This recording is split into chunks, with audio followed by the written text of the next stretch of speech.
listening to the Hey, MFM. See you on the lift. Back attack, dude. Bon voyage! Hey, yo, homies, good. Slide down them big hills, you know what I mean, on the big, nice burgundy snowboard. All right, welcome to the Bomb Hole, which is presented by Run Through a Wall Smelling Salts, used by elite athletes like the Lizard King, who is co-hosting today. What's happening, Big Biz Liz? I love smelling salts. And you know what? I love running through a wall. It's a perfect Yeah. match Maybe not made a in brick heaven. wall, but like, any other type of wall. Styrofoam wall. Yeah. We got Silk over here on production. How we doing, Silk? Doing great. Silk, Doing you're great. looking good today, by The the way. bowl cut looks Thank phenomenal. You. Thank you. Just trimmed it up in the bathroom earlier. Well, it is actually. summer. It's 110 outside, people. The kid's looking good. Kid's looking sharp. And we got Jimmy Wilkins in studio. What's happening? How's it going? Thanks for having me. We are psyched that you're here. For our audience that might not know who you are, we got Jimmy Wilkins here. He's everyone's favorite vert skater. If my research is correct, he's got 12 X Games medals. He dominates all things vert with timeless style. So let's get into it. What are you doing here in Salt Lake City?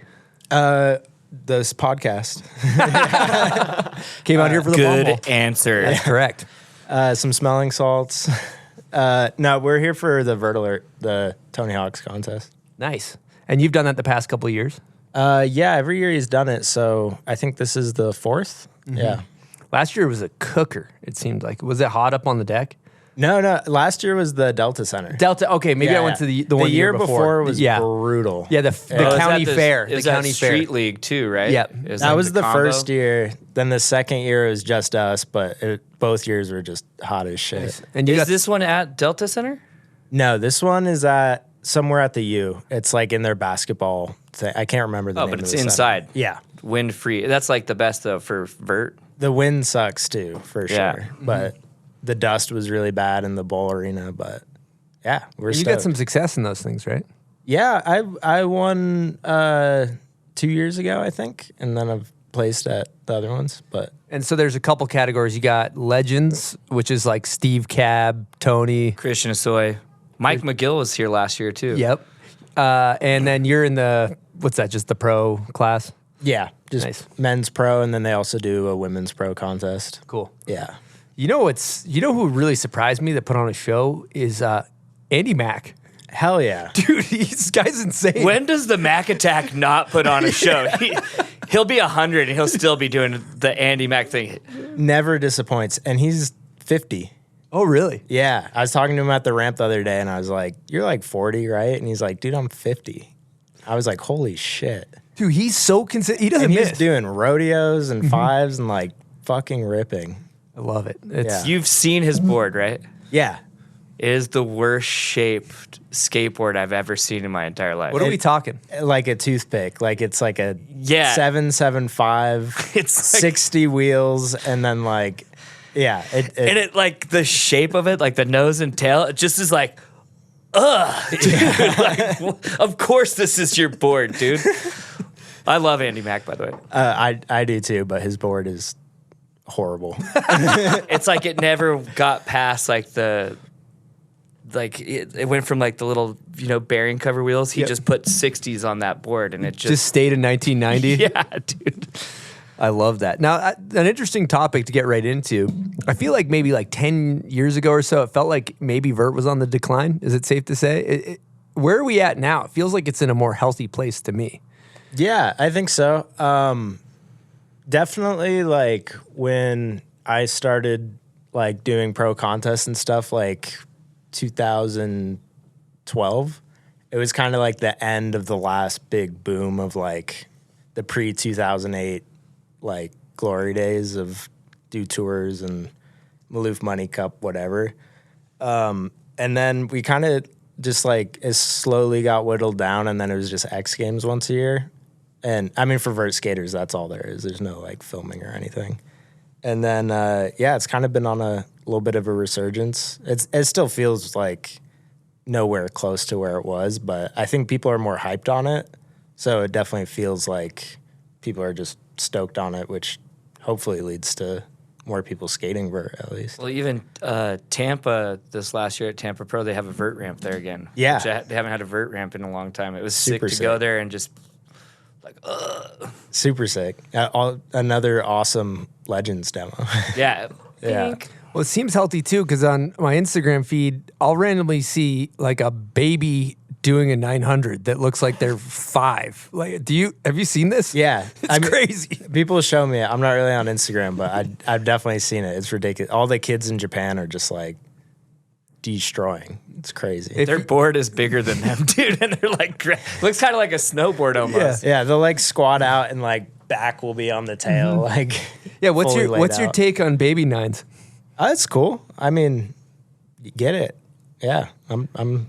What are they going to be doing when they're like 15? It's crazy. There's always been Having a babies hard doing time 9s, walking. though, There's been babies. There's been babies doing 9s. That's been a thing. for sure. Like Tom, when Tom did a 9, he was 12, and then there's Shar? this kid. Yeah, Shar. There's this kid Evan who did one when he was 9, and it was just like there's always a kid spinning. Okay. And that's what's been cool about your skating too, is like a lot of people are going, big rotations, like whatever, 900s like we're talking about. Somebody did a 12 on the mega ramp, right? Yeah. And your skating has always stayed in like a ollie 540. Yeah. It's just like what I can do. But I don't know. I just try to do more what's like natural for me and what's fun, because I'm not really trying to prove anything to anyone, I guess. I mean, eventually, I feel like the more you spin, like your style just goes. Oh, you're gonna do the 12? It's like, yeah, like let's bring it down here and look like shit while we're doing it. No offense to whoever did it. I've seen that clip. It's pretty fucking Dude, wild. a no grab 5 though is like How? My question's just how. How's the ollie no grab? I don't really know. I just like, it was kind of just naturally what was easier for me to progress with, like skating. Like, started doing some ollie stuff, and it just like was a lot easier than trying to spin or whatever. And I had a lot more fun doing it because it's like a little more floaty, and like you really get to savor it. You're not just like hucking and everything's a blur. I remember at some point, like in LA, just like listening to like people's like trick choices, Vert and like a little bit of Megan. They're like, they've got magnets underneath their grip tape, and it's in their shoes. That's how they keep their board on their feet. I was like, what? There's no way, dude. Oh, they did actually have magnets under their boards, but it wasn't for skating. It was for like the height meter to read. Shut up. Yeah. Is that real? Yeah, you can. That's why people were saying it, because you'd see them flying through the air, and they'd have a bit like 2 big things like right where their feet are, but on the other side of the board, like the graphic side. So people were like, "Oh, they're using magnets," and it's like no, it's for the thing. No one's. If you watch him bail, like have you seen Bob do it? Like his feet are dancing over the board. Well, that's the thing that I feel like Bob was an early, no grab, switchback 180s, whatever. But his feet were in all kinds of crazy places where your shit's just, you're doing the feel goods, man. That's what every trick you're like, oh, that seems like that felt nice. Your feet enjoy the board, and the board enjoys your feet. It's just like, It is sometimes a good feeling, but I was a big Bob fan for sure. So. Absolutely. I have one more question while we're on the topic. Backside disasters. Mm-hmm. You like do a backside air, and then you somehow clank. not just a backside air, like a 10 foot backside and then air, you just dude. like clank the thing in real quick, like it's what the It fuck's comes out going with on more with that? speed How does than it- like Dude, you ever could. Like you might as well just do a backside air. Can you walk us through that? Like what goes through your head and how you process that? I mean, the less you think about it, kind of the better, honestly. Like, you just kind of take off and you spot if you're at the right place, and then just, like, try to go in. Like, make it quick, and, like, you don't really want a ton of weight on it, obviously. So you just kind of, if you're in the right spot, you just go for it. But definitely. Dude, because you come in fast, dude. Like, clack! And it's just, you're already going back down in the ramp. It's so insane looking. I've definitely paid the price on that one. Have plenty of you? times, yeah. But you did probably the biggest disaster ever. Oh, gap disaster. On what? The Wallenberg. Wallenberg. Oh yeah, Yeah. nice. What? You know what? Our friend. I forgot about that. Chip's his best friend. That was like that a out. Chip, shout out. But 20-foot disaster. Yeah, that was nice. At I least- got how body long is checked. that thing? It's big. It's huge. That thing sucks. Were you long. dropping on that? Yeah, it was like a Thrasher contest. Yep. But Yeah, that thing was heinous. that was sick. So you guys are both. It seems like a Gordon Lightfoot situation, right? You guys go Gordon Lightfoot. I mean, I don't know who came in faster. You know, like if there's a ramp on the other side of that. yeah, you got him I was covered. coming in pretty quick. Yeah. I would say it was probably you, honestly. Nah, you won't. Champion breed. All right, we got a guest question from Todd Richards. Let's get into Oh. it. Here we go. Hey, what's up, Jimmy? What's up, Bombhole? I got a question for you, Mr. Wilkins. This is based around style and my theory of generational style trickle down, say like a father to a son or a father to a daughter in skating, and how you can really see the similarities in styles being passed down generationally. So with you, it's kind of a different story. And your dad being an orchestra conductor and your mom being a ballerina, I think that there's definitely something to that in the way that you flow so well. Like you have to really have that kind of a flow if you're an orchestra conductor, and also being so light and precise on your feet like a ballerina. So I'd like you to just talk about that a little bit, and how maybe you take influences from both of your parents' professions and how maybe it comes naturally to you. All right, Jimmy, can't wait to see you skate again and do crazy stuff at Vert Alert, and we'll see you around town. See you, boys. Legend. I love Todd. That dude's a shit. He's so sick. Yeah, good question. I mean, maybe that's a thing. I don't know. I definitely like to think I was like trying to stay away from what they were doing, because I was like, a kid trying to skate and not be around like the stuffiness of like the theater or whatever. But I don't know. I'm sure there's something to it. Like I definitely growing up, I appreciate it a lot more, like what they do, and like seeing people do ballet now is like, fuck, these people are athletes. Like it's really gnarly. But I mean, I don't know. I don't really think about it. I just kind of try to skate, and I think sticking to like what is natural for you and your style, like, is kind of what lends to that more than like, I don't know, my mom. Are they hyped on your skating?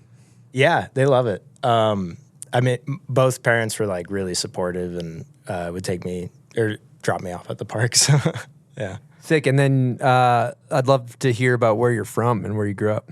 Yeah, I was born in Colorado, but then we lived in Texas for a bit, and I pretty much grew up in Ohio, in Columbus. And then my mom's actually from here, so we'd come out here sometimes and snowboard and She's stuff. from Utah? Yeah, she's from Salt Lake City. No wonder No why way. you're good at skating. Maybe It's all wrapping up and making sense right now. Sorry to interrupt. that's the generational thing. Is the Salt Lake in my blood. Yeah, that checks out. So you mentioned that you snowboard. Let's just hone in on that for a hot second. Where were you at with snowboarding? Like, did you ride a bunch when you were younger? Yeah, my school would like do bus trips up to Mad River, which is somewhere in Ohio, and it was pretty sick. They had like a cool little park section, and I was like super into it. Shout out Louis Vito. Louis Vito, hometown hero. Didn't he have the Louis Vito rail jam? I think so. Yeah. I mean, it was like you go to Mad River and it's like home of Louis Vito. I think it was Dancing like with the stars. I think it was like right after he went to the Olympics. I don't know if he won or he was just like made the team. I don't really know. I wasn't following it, but it was pretty sick. I mean, because it's the size of like, I don't know. It's like 100 feet tall. Were you like And hitting it's so jumps small. and like hitting Yeah, the what are rails we and what are we stuff? busting down? Like, just like back threes, front threes. Where we at? Yeah, a really shitty back three. Okay. Back one. I really like back ones. That's it. It's a classic. Yeah, this is a good trick. And then just like whatever rails they had, like I was really into rails. And they did build like a mini pipe once. It was kind of cool. But I mean, I was really bad. for sure. That's sick. You know what I was thinking about? We were in the lobby talking about snowboarders that skate, and obviously Ayumu's insane. Yeah. And you notice that the snowboarders that skate vert, when they ride half pipe on a snowboard, they always land at the top of the transition. Oh, really? I feel like that's a thing. Yeah.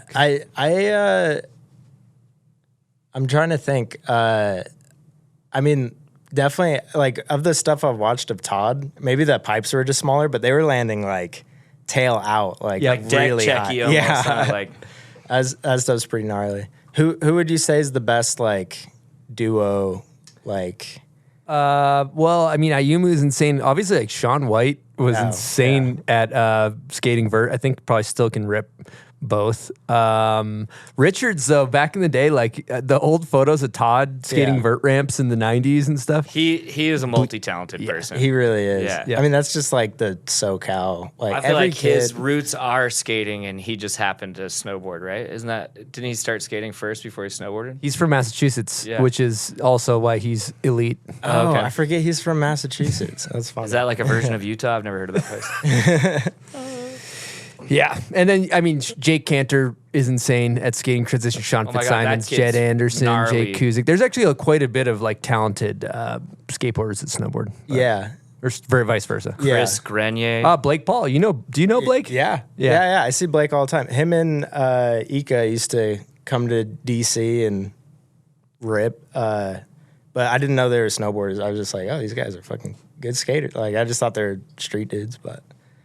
I always love that, dude. When you like meet someone, you have no idea what they actually do. Yeah, you just think they're skaters, and then I didn't know until we were watching like Natural Selection like a year or two ago, and I was like, "Holy fuck, dude! Blake is fucked." on the big screen. Yeah, I just seen that homie like crook a curb. yeah, Back amazing. seven off of like Powder Cliff. yeah. Now, you were mentioning the Olympics earlier. I heard in the recent skate Olympics, you came up pretty good. Yeah. The last one in Tokyo, I made a bet on Keegan Palmer to win, and I came up pretty fat. How much? $42K. You won $42,000 betting on your dog. Yeah. That's some insider trading info though, because he knew. Can you bet on the Vert Alert? Yeah, no, I don't think Okay. so. But Someone will so take a bet on it. I want to know what's going on. Like, did you know? Like, how did you know to go? Did you do it on like one of the apps, or how did you do it? So yeah, like the apps had the odds, like people the week before were like figuring out you could bet on it, and people were like sending around photos of the odds, and the odds were like crazy fucked because it was COVID year and everyone qualified really weird, and it was like really stacked to where the top dudes weren't at the top, or like a few of them were, but and then I was like trying to figure out how to bet. I was gonna like fly out to Colorado to do it because you can't do it in California, and then I was just like kind of down bad off a breakup and drove to Vegas and was just putting the money down on it. So they made the spread based on people's standings, but that wasn't really vindicative of where they Yeah, so it was- how Wait, good this they is are. the kid that won the Olympics, Yeah. right? The Australian kid. Yeah, that kid's sick. Keegan, Yeah. this is the man. Yeah, so because it was a COVID year, it was like there was one qualifier, and the whole Australian team didn't get to compete because the coach had COVID, so they all couldn't come. Odds were like 25-1. Like he was like almost bottom of the pack, and everyone was like, "Well, Keegan's gonna fucking Wait, win." so how for much you sure. bet to make $42K? 2,000. That ain't Yeah. bad, brother. Dog. That ain't bad. Yeah. You could too have this booth. If you want. I'm just saying, like, if you ever want to have a podcast, I don't know if I talk enough. We're a little quiet.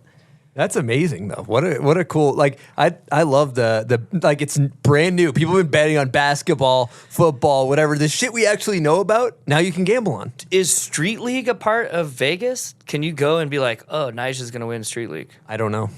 Not that I know. I mean, you of. have the information. We're looking at you. I'm asking him, but I'm actually asking you. So it's hard to find out because you have, like, they won't give you what you can bet on if you're not in Vegas. So I had to drive out there to, Like, I had a friend that worked at the casino, and he let me know at least one of them did. But I drove around to all the casinos, and it was only like one. You had a little hotel group. insider's information. Yeah. Well, I just knew that they were at least taking bets, but Yeah. I think I was the only person to, like, maybe one other person bet, because the second I put money down, it was like the odds tanked.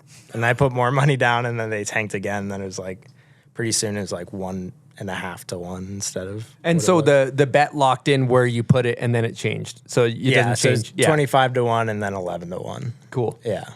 That's amazing. Wow. I love that. Well, we have a little seriously little so game we like to play here called Run Through a Wall Trivia. Concept is it's a bunch of questions, and if you get the question wrong, you got to do a run through a wall smelling salt. So here's a bottle of Thank smelling you. salts. If you get it right, Lizard said he'll do enjoyment. one. I'm always doing one. Yeah. So Big Biz Liz, get yourself dialed in Yeah, here. just snap me up. Oh, this isn't like the dust. These are just like crack them open. Yeah, these are you basically, I'll give you a demonstration. You just kind of These are from it. Utah. They're not from Ohio. You pinch it, and Okay. then woo, we're ready to go. And so They have hockey in Ohio, right? Hockey? Hockey. This is Oh, like hockey. This is like a. Yeah, we got them from watching hockey. That's Yeah. kind of where all the hockey players do them on the bench. That is a thing. Yep, Big fan. It is. We had a bottle. It was just like the raw powder, and you put water in it, and we would just like watch TV and Shut up, dude. I've never even heard of just that. like fry out. Those ones pretty You're good. hitting smelling salts, watching TV at home. I like the that. most brain. That's where all the shit. air comes from, dude. All right, you got 5 seconds to answer each question. Lizard, maybe you could do like a soft 5, 4, 3. Oh, and I got the theme song. Hang on, let's make it legit here. I got the theme song. Welcome to Run Through Wall Trivia.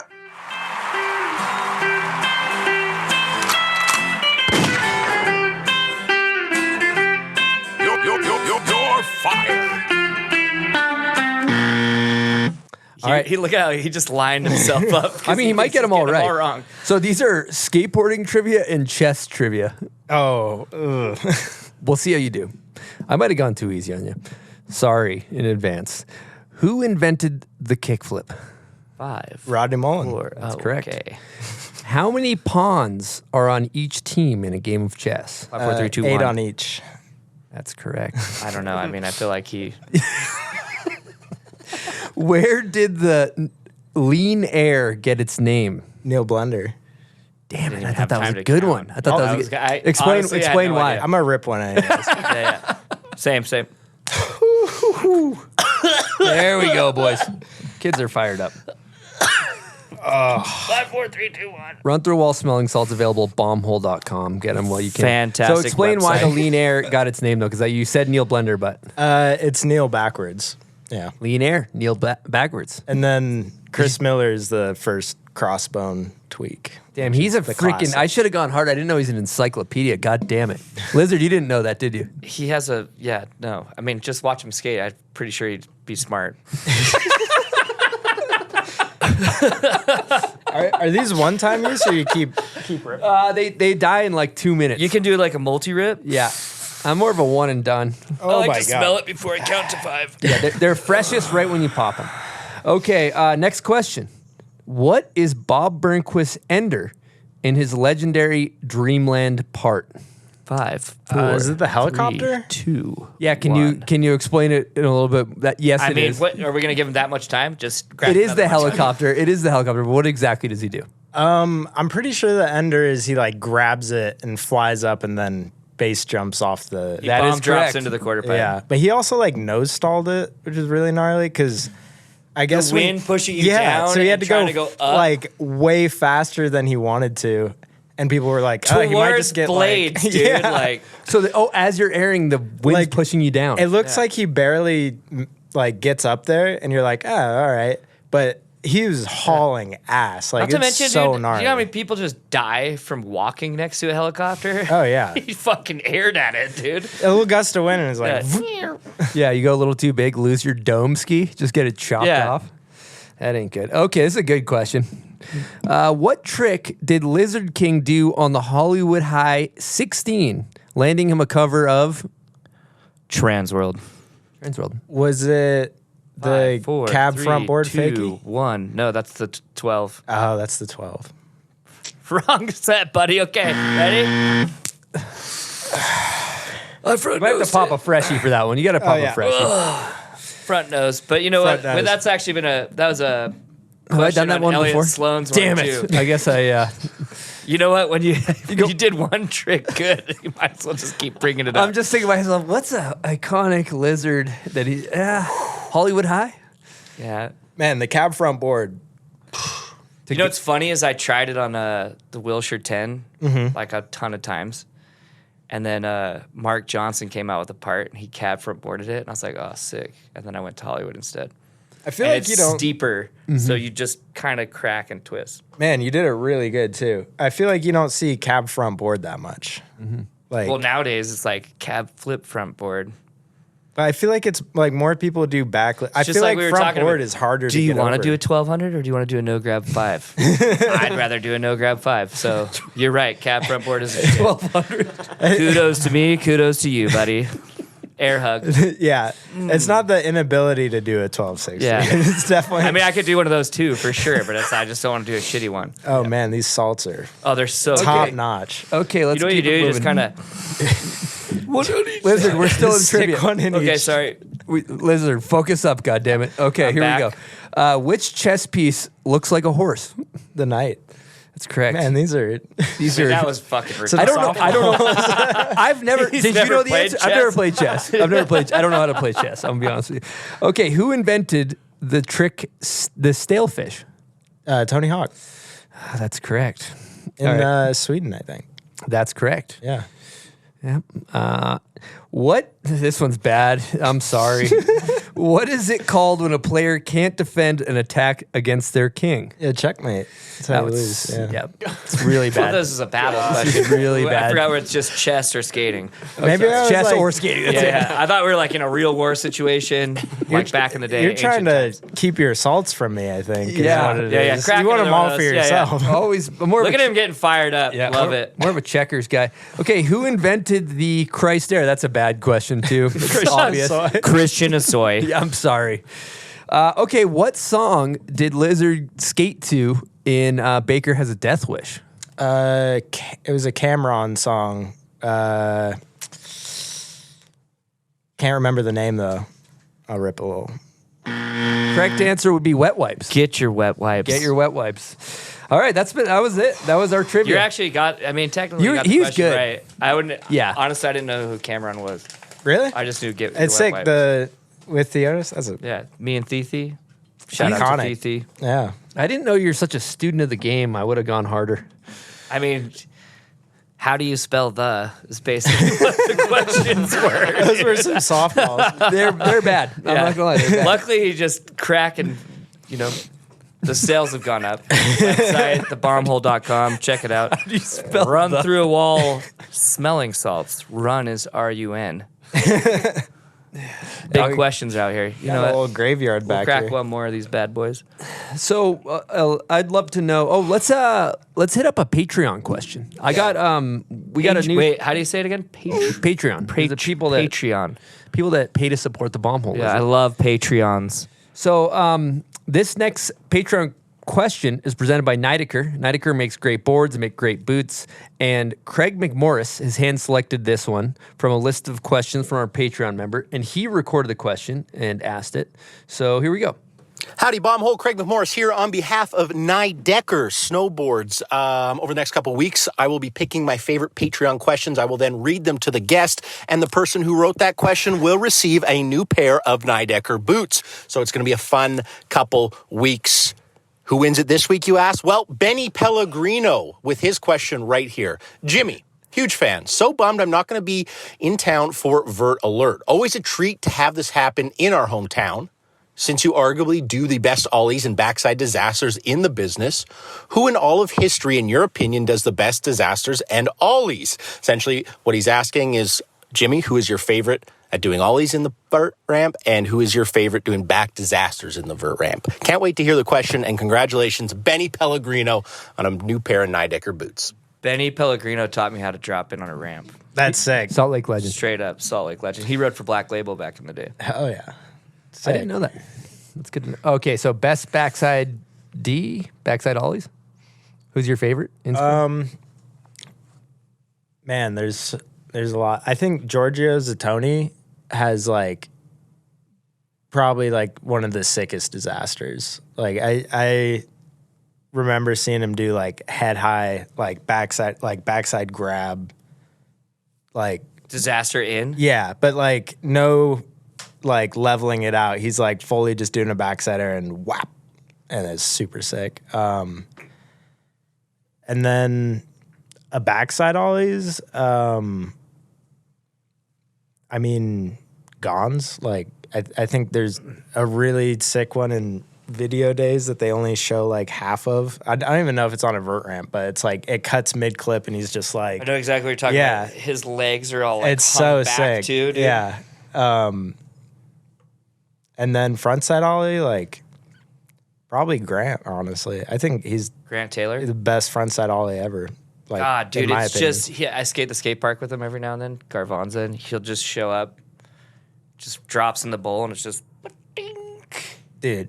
The way his back foot like brings it up. You have a similar air thing. It like I swear watching him skate is like it's so unreal. Like it's Dude, and he's another dude. I feel like everyone has to see it because the videos don't even do it justice. Like it's so sick. But yeah, I my favorite ollie for sure.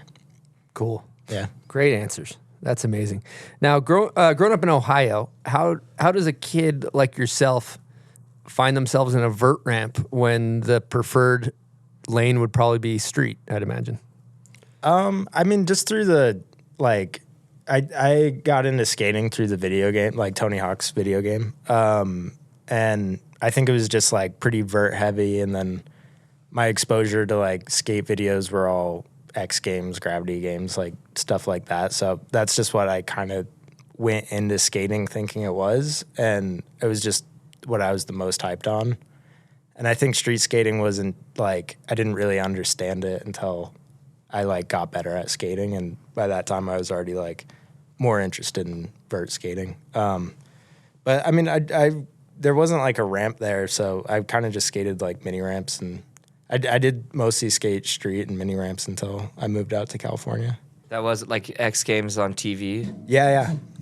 Like it was the vert ramp, dude. Yeah. It was like motocross dudes, freestyle, which was fucking insane, and then the vert ramp. And they were the craziest ramps. They had like mini ramps on the top, and they were bowled out, and it was just like it was like lights, and in the Staples Center, it was just like it just looked like iconic as fuck. Yeah, just like fucking rock and Just like roll. you're like, It's oh so my gnarly. god, dude! Yeah. Like, oh! And that was probably the glory days of like Tony doing the 900 when you were a kid. Oh yeah, I that was a good bit before I like got into it, but it was still like, I mean, the hype was still so much there. Like those were definitely that generation of skaters too, dude. There was just so many gnarly. Like, do you remember watching that like on TV and just being like,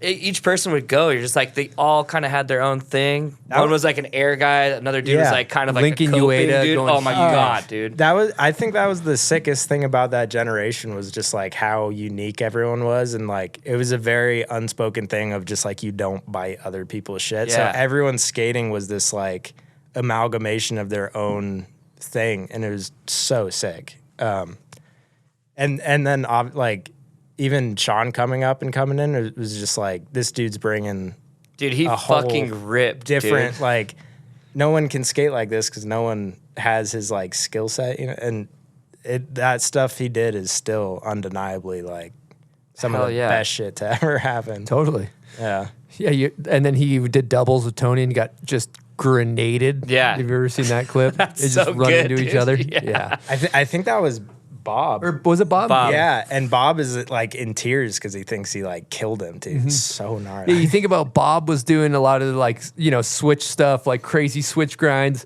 Andy Mack's like Mr. Consistent. Lincoln Ueda's going huge. Bucky's battling out with Switch, Tony. ollie, fakie 5-0, fakie flip off that bar first God, try, First dude. try. Just like First try. Was that FT? And yeah. clips on the way in. That was Yeah, the best and trick just or like- whatever? Yeah, best trick. Yeah. He just fucking hucked it out and made it. No commitment issue. And he's the noodle, dude, like the human noodle. Oh yeah, he's just like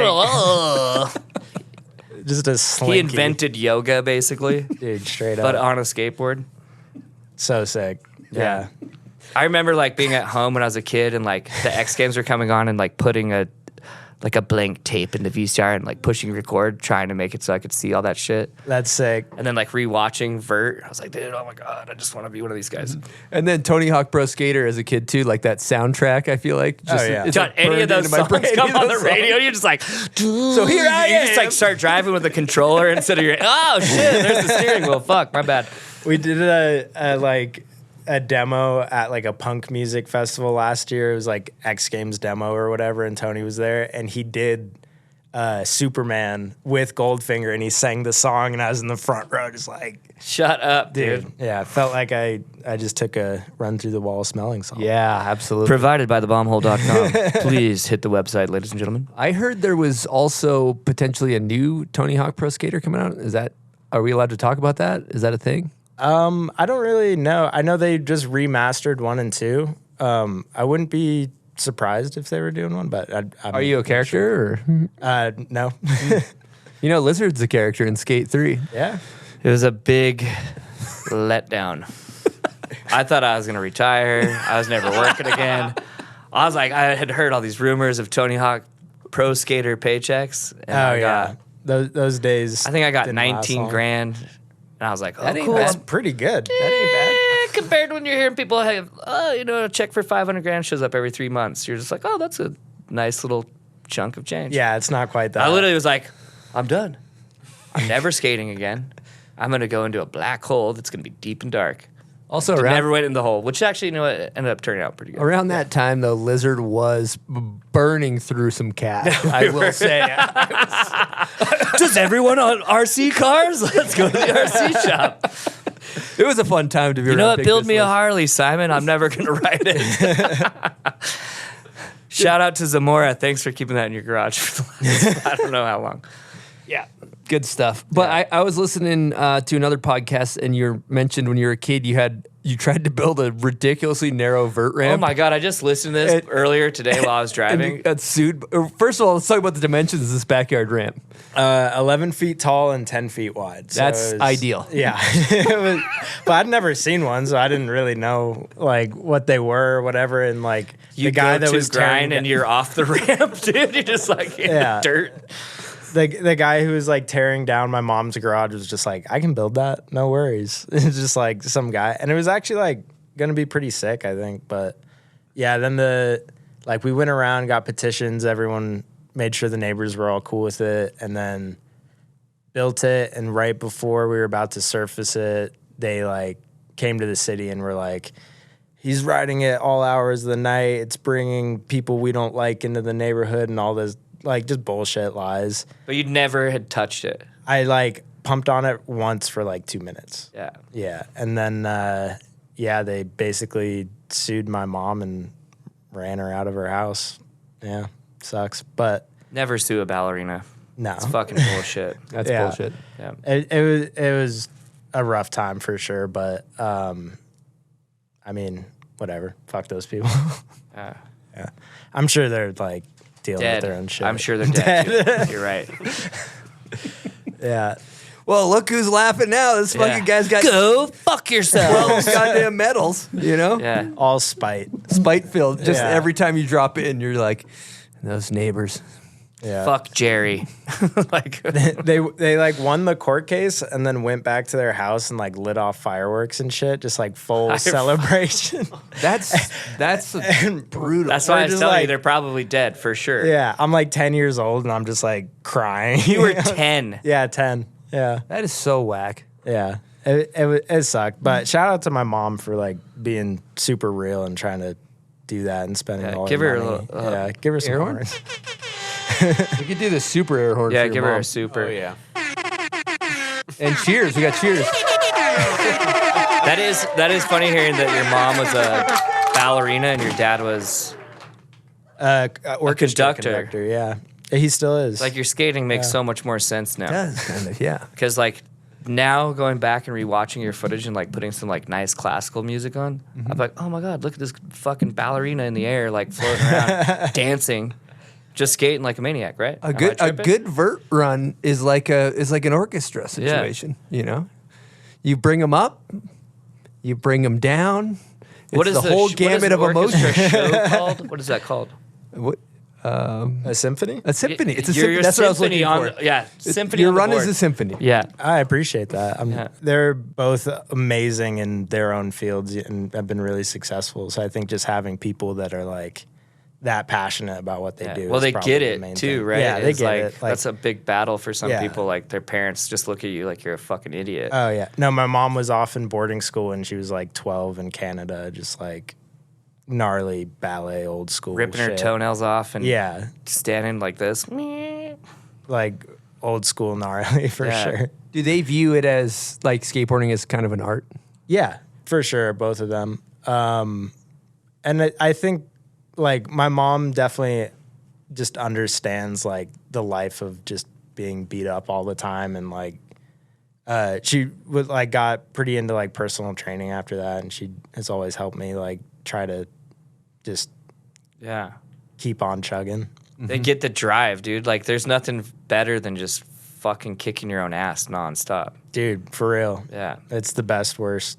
Best Especially thing. like if you're coming from that and you're their kid, like they had so much personal drive. I would imagine like as a parent, you're like you really want your kid to understand, and then they see you and you're just exactly who they are.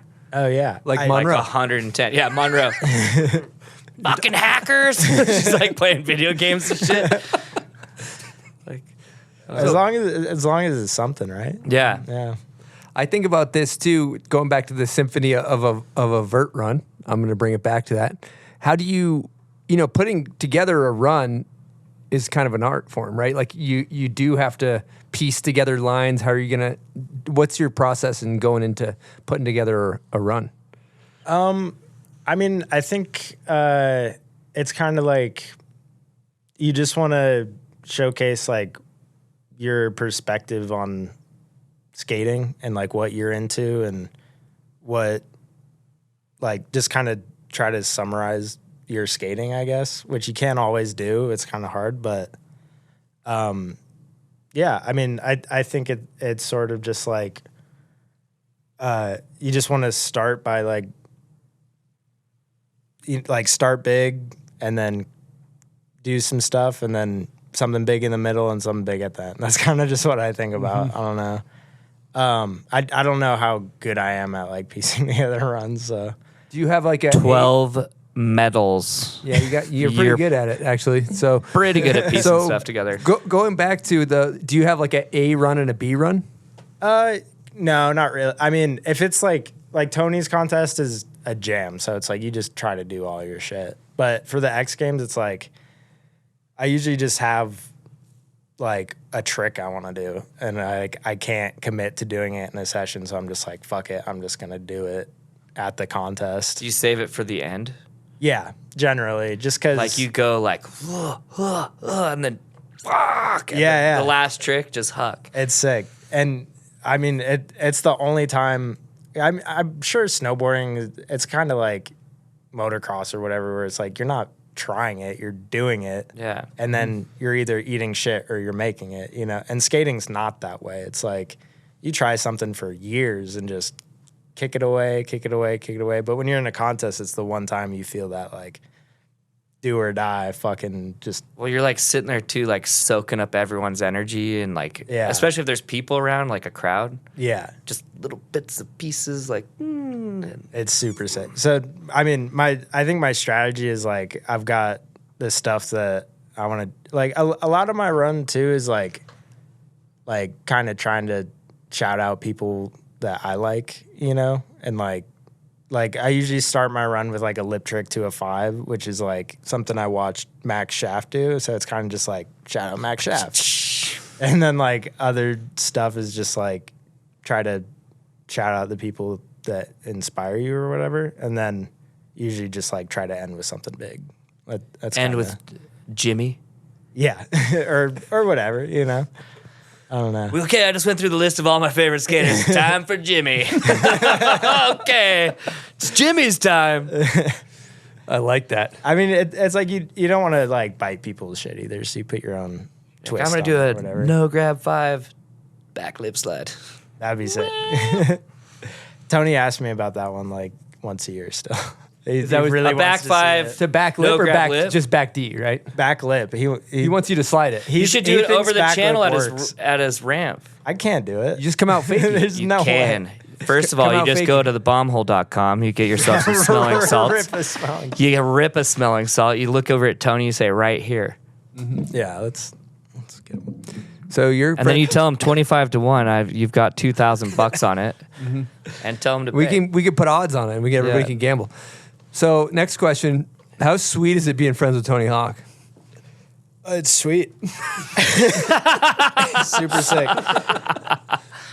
I mean, I think it's just rad because of the dude that he is. Like, I think, especially coming up, like, I don't know. People used to talk mad shit. Like, especially like, always, dude. Especially when I was like first moving out there, like people would just talk mad shit, and I think it's just all jealousy and like whatever. I don't know, people not understanding. But the second you meet the dude, you're just like, He's so fucking nice. the most skate rat dude. Like, I don't care what you're doing, whatever. Like, he's more down to skate, and he's done more for skating than anyone ever will, hands down. Like, he's out there building fucking skate parks and like being so cool to fucking everyone. Like, he doesn't cool guy anyone. He'll talk to you. He'll sign your shit. Like, straight up coolest dude. Dude, the skate park I skate all the time, just randomly, like, these people were coming and measuring something. I'm like, what are you guys doing? Like, well, would you guys like 2 ledges over here? Where do you want them? I was like, what? Yeah, over here is, like, where they would make sense. They're like, oh, yeah, this is, like, from the Tony Hawk Foundation. He's just putting 2 ledges here. And it made the skate park 100 times better. Yeah. He's like, oh, shit. How many? Isn't it over like? I'm making this number up, but it's like hundreds of skate parks that have come Yeah. to be from the Tony Hawk Foundation. I'm sure at least millions, I don't know. I mean, they're redoing a park in Ohio right now, like has been around since the 80s, and they're resurfacing it and redoing it. And it's always like underserved communities and just like giving back hard.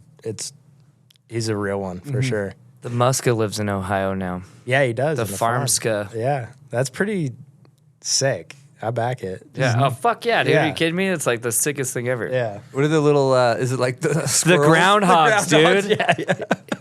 Dig Dug and Scarface is his girlfriend. They had babies, and now he's just filming them all.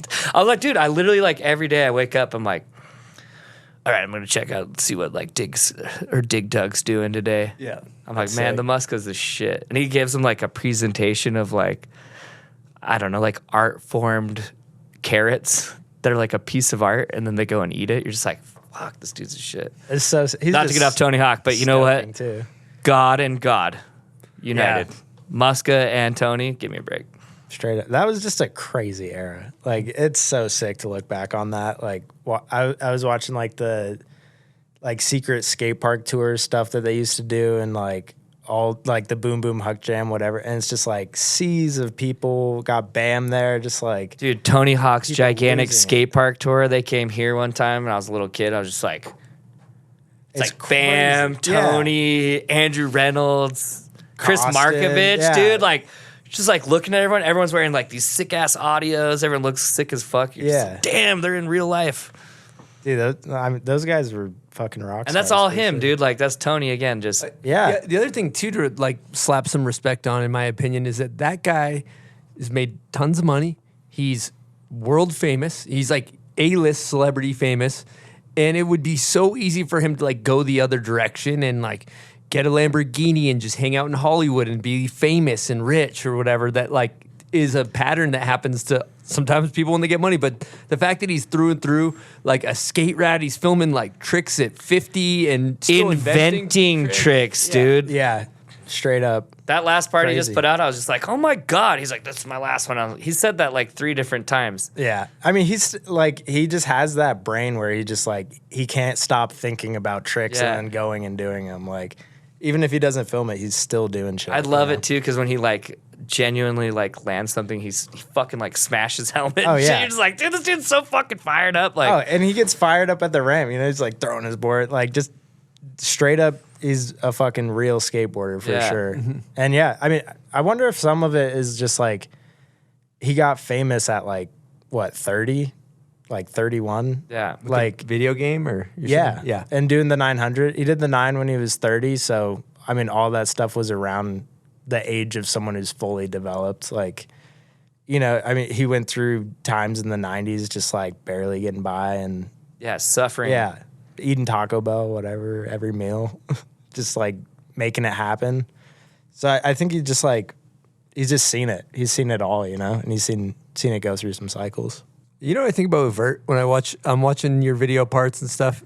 I'm like, every time you bail, you got to like walk all the way back to the top of this monster. That's got to be like, it's got to put you in good shape. Is actually what I was thinking about. You got to kind of be Stairmaster, like, dude, just fucking go jot that thing in, put a couple miles on it real quick. Dude, for real. It's like, I mean, you're at least walking up like 50 plus flights of stairs every session. It sucks. I hate it. That's why Vert legs are insane looking. It's just like calf muscles. Yeah. The size It looks of like your some thigh. calf implants Yeah. in there. So I'm curious about this because I always want to know. Like I think about like Blake is Paul. He's a really good snowboarder. Yeah. He's really impressive, and he fucking snowboards like all the time. Like a lot of times, like bell to bell, you know. And he's always out there. He's always riding. He's always on his board. I'm curious, like how much with Vert? How much do you skate? Like walk me through maybe an average week of skating and how much time you spend. I mean, the time of the session depends on how many people are there. Because if it's like you and a buddy, like an hour is a pretty long time. Did you like that drop in? Cool, me too. Okay, let's get out of here. Well, it's almost like you're skating and he's walking up the stairs, and it's like you don't even see each other. You're Yeah. just like it's definitely kind of sucks. But like 5 days a week, like 3 or 4 hours probably. How old are you? 30. Lucky. Ricky's just turned 37 today. Hey, happy birthday. He's in his you. prime too. Yeah, I'm in my prime, athletic prime. Love that. You skate that ramp indoors all the time, right? The Tony ramp. But you used to skate that DC ramp back in the day. Oh yeah. That thing was fucking. I So only sick. skated it twice, but I used to just go there and get hammered drunk with Oh. Jake Brown and PLG and those dudes. But they would skate, and I was just like, "This is the most." That thing was so big, dude. It You was- got the how- PLG tat. Oh yeah, oh yeah. So sick. Have you seen it? He's got a huge Oh yeah, lizard the with the thing. passion flag. Yeah, So sick. that's my dog. He took Yeah. me to the mega ramp. Oh yeah, I've seen the epically latered about it. Yeah. It's fucking epic. Just some shenanigans. But the Vert, dude, I went down there. I was like, what? Why don't I skate Vert? They all have money. They all own houses. Like they hang out with chicks instead of like other dudes. I was like, Vert's the best. Oh dude, I'm like, street skating fucking sucks. Like, what have I been doing? I just ended up hanging down there for like a while. I was like, oh, that generation. I thought the same thing coming in. I was like, dude, these guys live in the sickest fucking houses. Yeah. They got Pools, hot chicks, hot and fucking fast cars, and all this shit. And then it was like 2 years after, it was just like everyone was gone. It was just like, dude, and you walk in their house, the fireplace, it's just fucking gold medals and shit, dude. It's just like so iconic. yeah, so yeah. sick. I did the same thing. I was like, why? But I fucking blew it. Shout out Jakey too. Yeah. Oh, dude, Jake Brown is the best. Oh yeah. Got the lace too. You got, Yeah, you got a Vert lace. sleeve over there. You know, Did I just see a stepchild tattoo there? I do. Where is that? That's incredible. It's a. I was a snowboard pro brand. snowboarder for a second. Yeah, you had your name on a snowboard. Yeah. I forgot about that. That's sick. They called it a bro model, but let's be honest. Filmed a video part, put it out. Oh yeah. Yeah. Controversial. Jones, you ever find yourself tired, low on energy? Yes, Chris, I do. Well, let me tell you something. 75% of Americans are chronically dehydrated. And that goes up when you're in the mountains and you're at elevation. You're going to be even more dehydrated. So you know what the solution is, Jones? Don't go to Colorado? That's one. You could also drink Bubs Naturals Hydrate or Die. There's 2,000 milligrams of electrolytes. There's no added sugar. and there's no artificial flavors. I love that. Now, when I'm hydrated, I have more energy, I ride better, I can probably still grab my board. When I'm dehydrated, I can't. No, my skin literally will crack if I try to grab my board unhydrated. You look like a lizard that's been dead for 30 years. And not the Lizard King. Not the Lizard King that also got run over by a car. It's roadkill. Yeah, salamander. Exactly. So if you want to get some Bubs Naturals Hydrate or Die, use promo code BOMBHOLE for 20% off at checkout, and stay hydrated with Hydrate or Die. Jones? I will. Thanks, Chris. All right, let's talk setups for a hot second. Now, you skate vert, you skate street, you skate mega sometimes? Yeah, I skate mega like a little bit. Like I'll skate Elliott's, which is like a mini mega or whatever. The real mega is like a bit bigger, but Elliott's is obviously huge. But for his house, I'll just ride my regular board. For full size mega, it's good to have a bigger board, but every time I've skated it, I've just skated on my regular board because I don't have it. When I went, I didn't have any of the proper stuff or whatever. And then street, I kind of just ride like smaller wheels and looser trucks and stuff. But I got like a different setup for that. Yeah, let's talk about street Jimmy. Where are we at with street Jimmy? It's kind of non-existent right now. I feel like the older I get, the less inclined I am to leave the vert ramp. But if I'm on a trip, I'll definitely like skate whatever I can. Like I was really into trying to skate bump to bars for a bit, and I just wanted to like crack ollies over bump to bars. And you know, if there's like a mellow enough spot, I'll skate it. But it's mostly just watching. I like that. Me and Ricky over here, we just actually had the same conversation about getting older and looking at an 8-stair and being like, fuck yeah, I'm going to rip that thing. And then you get there and you're like, nah, you know what? I'm pretty good about just going and jumping down that thing right now. It's, you know what? It's okay. I've already jumped down it a couple years ago back in the day. Man, the impact is just like, it really catches up fast. Yeah, we were talking about like in my head what I'm capable of doing versus what, like in my head I see like an 8-stair and I'm like, I could probably nollie flip that. No problem. And then like you roll up, you kick out on one ollie, you're like, oh, buddy. Buddy. Are my hips displaced? Like, can you tell me if my one leg's longer than the other right now? Because that bail really took me out. Yeah. It's crazy. I feel like it's just picking your battles. Like the older you get, you're just like, eh. Oh, this is a good time for a question from Steve Mateus here. Let me find this thing. Steve Mateus. Yo, what's happening, Bombhole? Steve Mateus here. Hope the show's going well, Jimmy. Can't wait to hear it once it comes out. I got a quick question for you. I've seen you skate the combi, and you were just ripping. And I know it's been a while since we've seen any footage of you skating concrete. Any plans to, go away from the vert ramp a little bit and put down a video part in the concrete? Love to see it, man. Hope all's well. Talk soon. Later. Hell yeah. Shout out Steve, Rockstar TM. He's the man. Boo, boo, boo, boo. Yep, sorry. I gave you a Give him some horns. I was a little late on that. Sorry, Steve.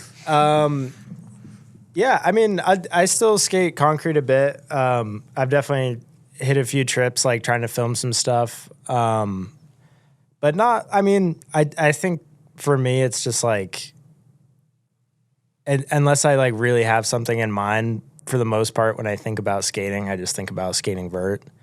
And it's kind of where like I love to go skate.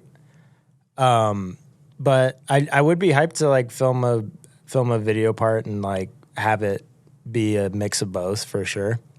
But yeah, it's just one of those things like how hard it gets to just like be bailing padless, like when you haven't done it for so long, you're getting older and you know, the cartilage isn't what it once was. Do you have to take the pads off though? That's a good question. Great question. Great question, Lizard.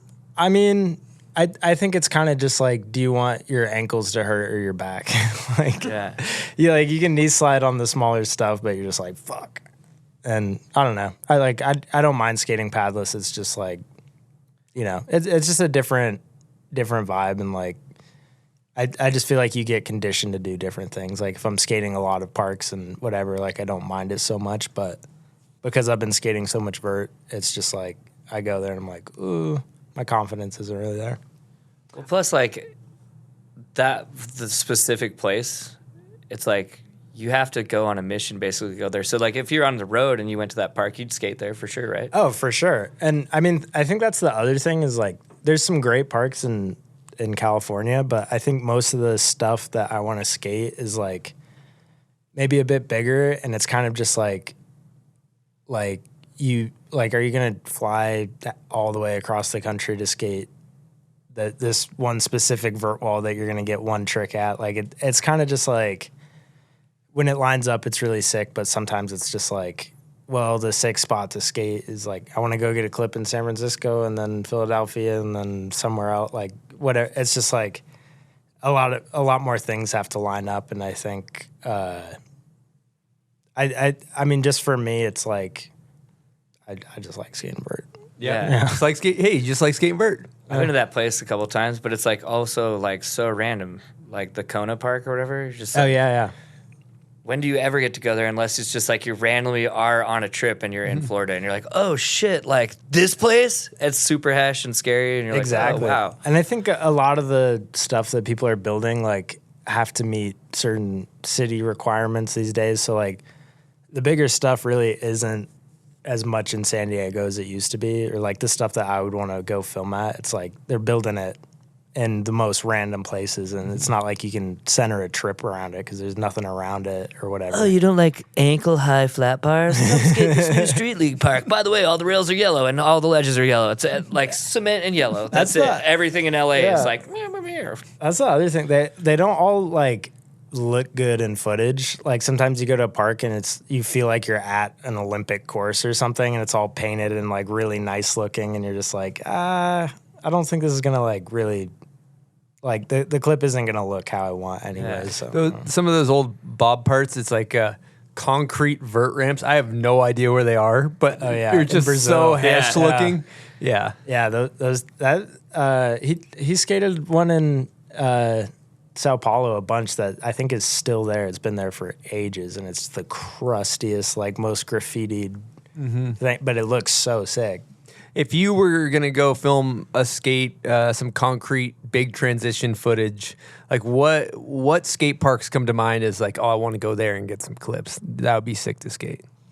I mean, there's definitely like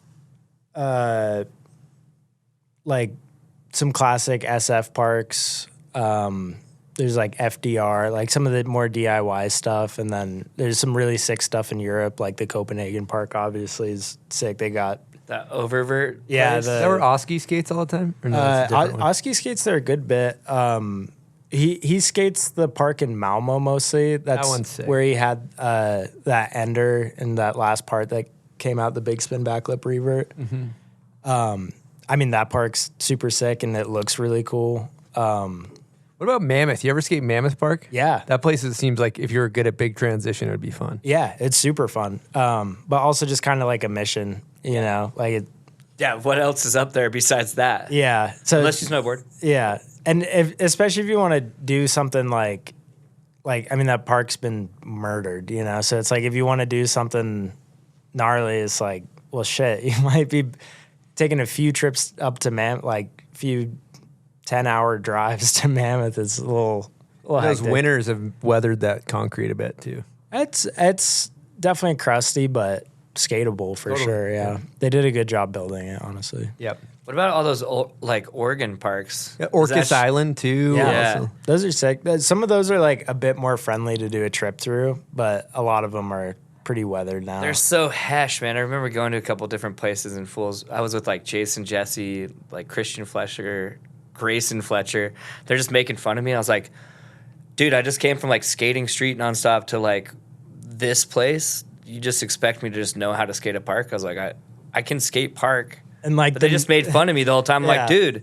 They're like the gnarliest parks in the country, too. Yeah, and like if you're a local, like Way too locals are big, ripping. yeah. And I was like, dude, you guys aren't just like killing the park either. Just so you know, like, I mean, you're doing okay, but I wasn't like, oh, look at this dude just killing it. I was like, you didn't get out of the car and just fuck shit up either, buddy. Like, That's amazing. So recently made the switch to getting on reel. Yeah. Coming off a Creature. Seems like a dope crew, huh? Yeah. Super sick crew. They're all the homies for sure. And everyone that works there is just like the best dudes ever, just looking out for everyone in skating knows they're just like gonna look out for you all the time. Not that Creature didn't. It was sick, but it was just like, I think for me, it was just I wanted to try something else, you know. And it's been super sick. Deluxe is a shit, dude. They are, yeah. Like Jim, shout out Jim Tebow is the fucking man. always, dude. Dude, best dude in skating for sure. I've ridden for Spitfire for I don't even know how long. Yeah. But they're like the coolest people, Yeah. best crew, treat you like royalty anytime you go up there. Yeah. It was definitely like a gnarly crew to like step in with just because they're like, it's the team is stacked. It's elite. Fucking gnarly crew. And I was just like, are you guys sure? Do you feel like also like this is like my perspective of like that SF thing too? It's just like so pronounced, or what's that? Pristine, like Prestigious? prestigious, like crew. They've been there for so long. From an outside, like being from Utah, when I first went there, I was like, oh my God, this is like so intimidating. But then when you meet everyone, you're just like, oh shit, everyone here is so sick, dude. Yeah. Like, coolest dudes. You look at them, you're like, oh, this guy's kind of scary. And then they talk to you, you're like, oh, never mind. Yeah. Like, for we're sure. friends. Yeah, I've got a bunch of homies in like the East Bay, and we were going up there and like skating a bunch and skating with Max, and I don't know. I feel like I wasn't like dropped like right into it because I was going up there a bunch, so I already like kind of knew a bunch of the dudes up in SF. But the team is also like they're all over now. I mean, it definitely still has that feel, but it's mostly you're just. If you're in the van, you're in the van with like You're also a shot, you know. You're up there, buddy. You're pretty elite. How cool is that? Welcome to the team edit where you're skating and it's like the whole squad.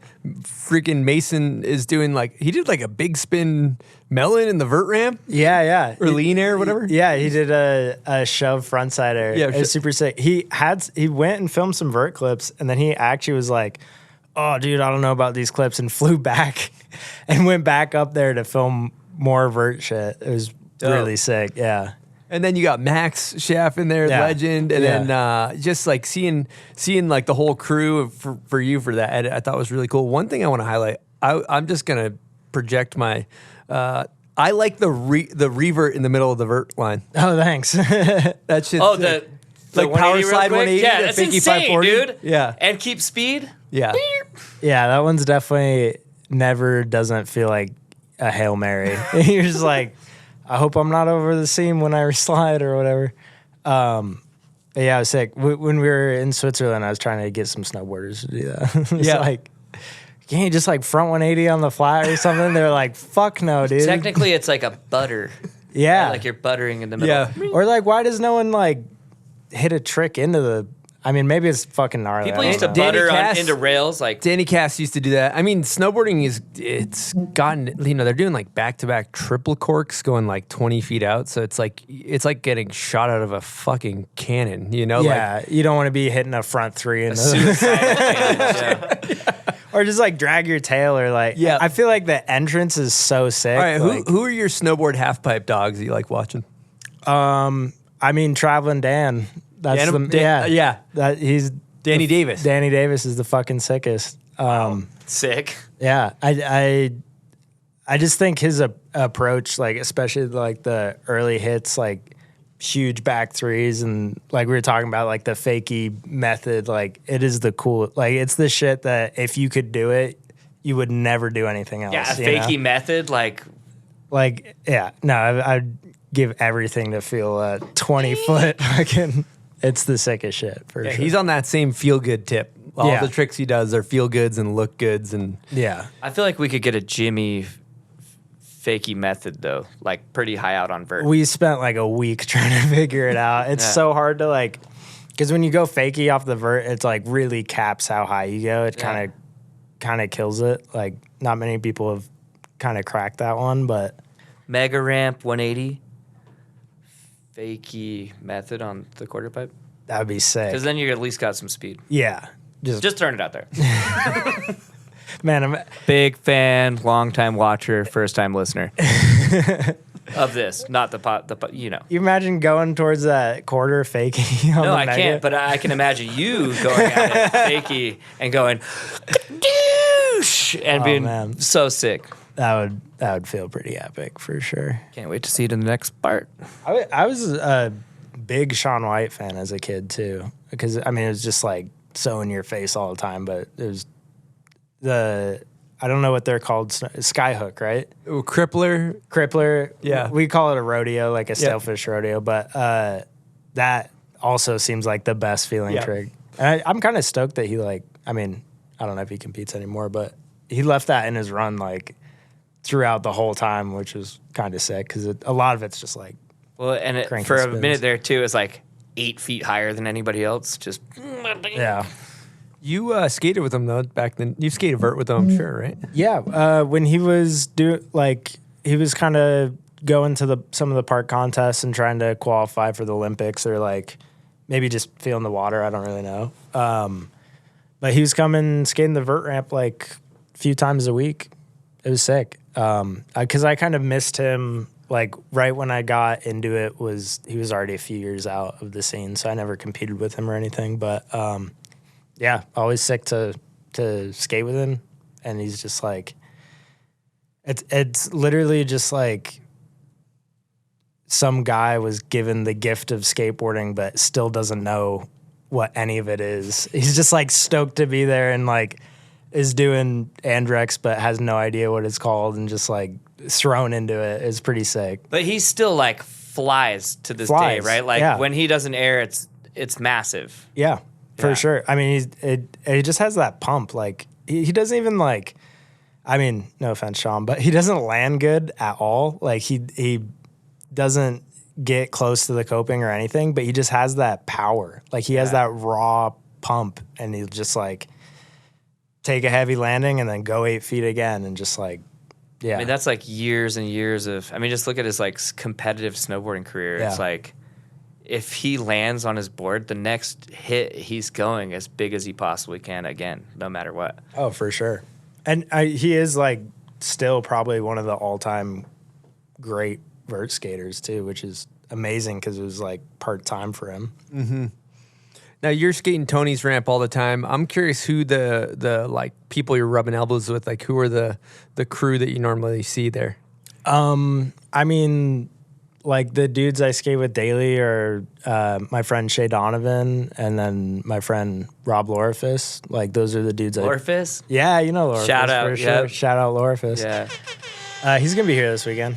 No way. Yeah. I think he gets in today. But yeah, those dudes are the guys I skate with every day. Sick. But so you got a key to Tony's, and then basically you just leave all your. I saw the Lakai video that I don't think it's come out yet for whatever for your shoe, but you just leave all your pads there and they just smell like shit, and then somebody cleans them up. Now is that what's no? going That's on? how you get them to not smell like shit. Actually, yeah. No one cleans them up. Throw them in the trunk and just let them heat up for a little while. Gain some bacteria. A little steam. Yeah.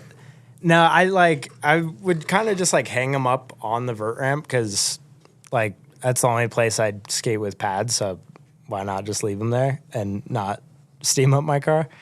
And I was hanging them up, and then the guy who manages the warehouse, Nate, was just had a laundry bag, and he's just oh, I'll just put them in the laundry thing. And so I've got a plastic laundry bin that I keep all my shit in. Although occasionally you'll go in there and you'll put them on, they'll be wet, and someone's just grabbed your shit and skated it.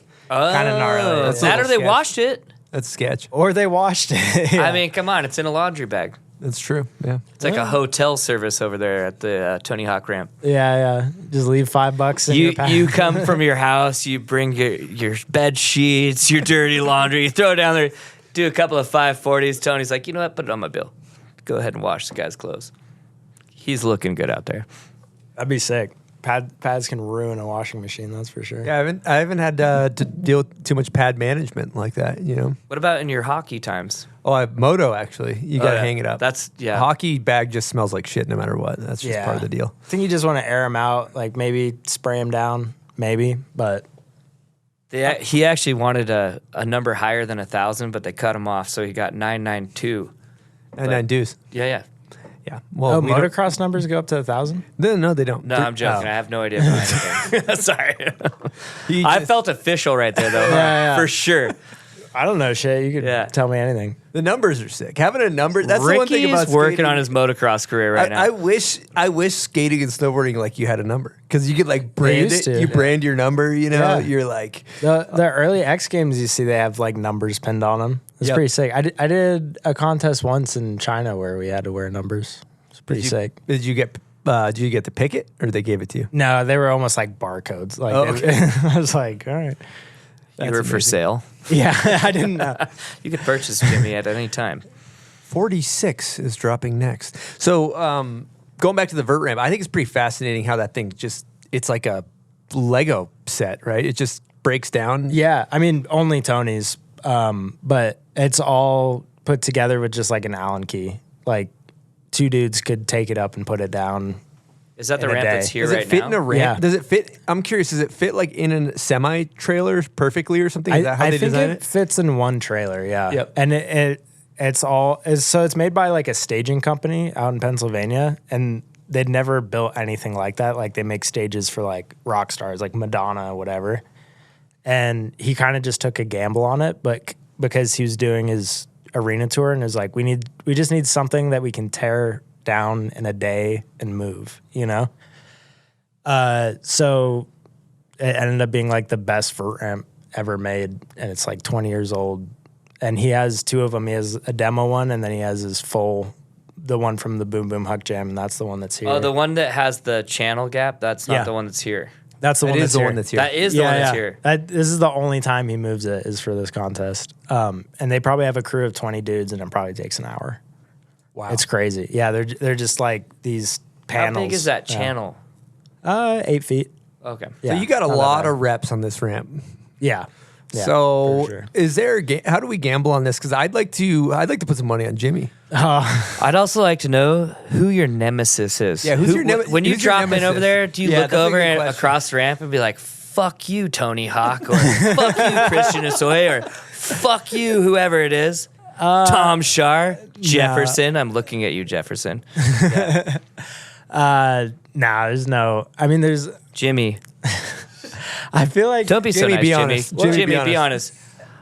When I go skating, I look at Chris and I say, "Fuck you, Chris. I'm going to do a better tray flip today." That doesn't happen. Though, It just like, never happened, by the way. He's got me covered on the kickflip. Though. Yeah. Yeah. No, I'm not like competitive like that. Like You're not all cutthroat. no, I mean there's not. It's like nothing to Don't you win It's too money at these small. things though? like. Yeah, for sure. But So it's you not just look like, at everyone and say "fuck you" then, because you want the money. But it doesn't matter. Like it's not like competitive. Like you're against someone else. It's like you can only do the best you can do, and if that doesn't cut it, it's like well, it's not that guy's fault that he's better or whatever. You know? Are you a headphone guy? No. You don't No. do ear pods or something? No. A lot of those street league dudes are like, Yeah, zoned in. It kind of, I mean, maybe this is out of pocket, but it feels like disrespectful almost. Like, yeah. like the thing of skating is like it's supposed to be you know, It's like- talking to people, like what, hanging out. Like just because it's a contest doesn't mean we shouldn't be hanging out. Well, it's like you go to the skate park and there's the dude that keeps running into people and you're like, "What the fuck is this guy doing?" And he's like, "What?" Yeah, takes that earbud. Oh, you've got some Or headphones. the worst is like you're like sick back tail, and then like they don't hear you and they roll right by, and you're like, okay, fuck me. It's just weird. Like I don't know. I'm kind of just like I don't know. It just doesn't add anything. Like it doesn't take away anything from the session, but it definitely doesn't add anything. It's like, but what I mean, it's pretty rare that you get that. I was joking, Tony Hawk, Christian Soy, whoever. I can't remember who I named, but You know, it's kind of I'm gonna derail this thing, but in motocross on the line, pretty much all the guys hate each other. Like they're not friends. I would at hope all. so. So they're like the person next to you. They're not just like, hey man, let's have a good race, let's have fun. They're like Don't talk to me. Like, They all I want wish the- Vert was like that. They all want the whole shot. They do want the whole shot. I think. I mean, Was it like that back in the day? I think Sean and PLG had a beef. I Oh, don't think really? it was a real beef. I think it was like X Games making a beef kind of thing. But that was definitely like the thing. It was like Sean White versus PLG or whatever. But I mean, there's Christian and Tony. I don't think they hated each other, but people made it into like Team Tony, Team Masoy, whatever.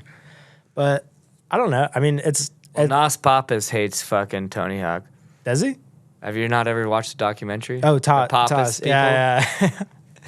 Yeah, I mean, that's just like I'm just wild. just fucking with you, dude. No. But I am throwing that out there. Like that documentary was like a joke to watch. Yeah. I think I could do the 900, but then the Hawk did the 900.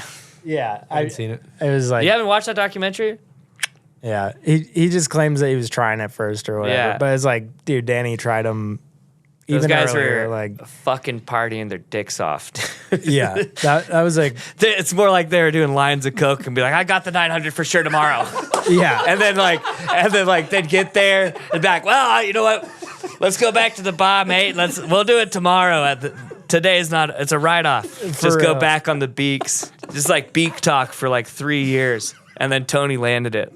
It was crazy. That like sparked up a whole thing though. Like people were like on Tony's like Instagram just being like, you fucking took this from him. You like piece of shit. yeah. Nah, I mean that shit's just funny for sure. I mean, yeah, I used to hear stories about those guys just fucking raging, dude. There wasn't a lot of skating going on. Meanwhile, Tony was ripping. Oh yeah. Yeah. He's Shout out Tony Hawk. in a good night. Lizard King, big fan. Okay. And we just did beak talk. That was fantastic. That was fantastic. All right, we're gonna get into a good section of the show here. Silk, you know what we're getting into? Name that video part. Yeah. Lizard, yeah. do you know what we're gonna do? Sorry. Sorry, Silk.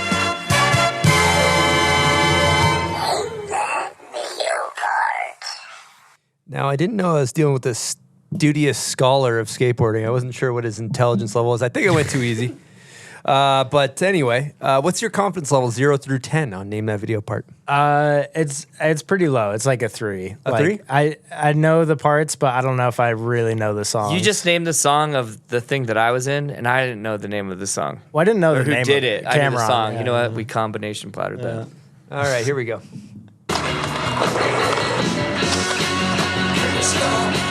Oh, Bob Burnquist, The Firm. Can't Stop the Firm. That's correct. Yeah. Woo! I definitely know. I'm going to have to do a smelling salt because I had no idea what you're doing. Yeah. Too easy. You won. Yeah, that's your prize pack for winning. You got Oh, it's just one. Yeah, just one for you. Yeah, you Oh, won sick. and done it. Hell yeah. So Thank you got some run through wall smelling salts, hats. I don't know what's in there. That one Danny, hit. look at Lizard's face. Oh my god. I have an eye that's Can not we get a working screenshot of that? Can you screenshot Yep. that? Yep. Screenshot taken. You look like a cartoon anymore. character. Does his eye still work? You look It's insane. not functioning. You look like a tweaker right now. So, by the way, we've got some bomb hole goods for you. The brick, you could run through it smelling salts. We've got a bomb hole cooler. It's made by Yeti. But by the way, that cooler that you got's way better than what I got when I came on the show. But you know, once you start hosting, they just give up on you. Yeah. Stop deliver. All right, you got to carry the show while I do it. So, what's your favorite thing to do in Utah? Skate vert? Yeah. It's a good thing.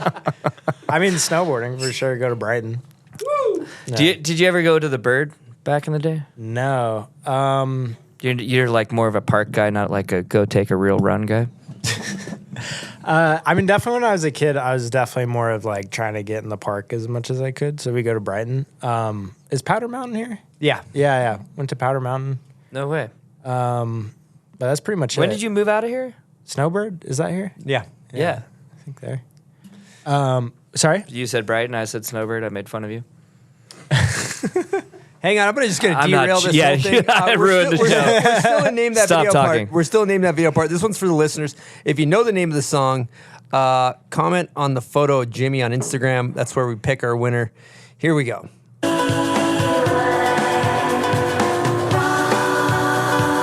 All right, thank you guys. Is that a for playing. skate video? It's a snowboard video for playing. I mean, honestly, if we're gonna have a skate guest, we gotta have like the There's second skate song clips be in the video. There's skate clips in the video. big clue, people. Big clue.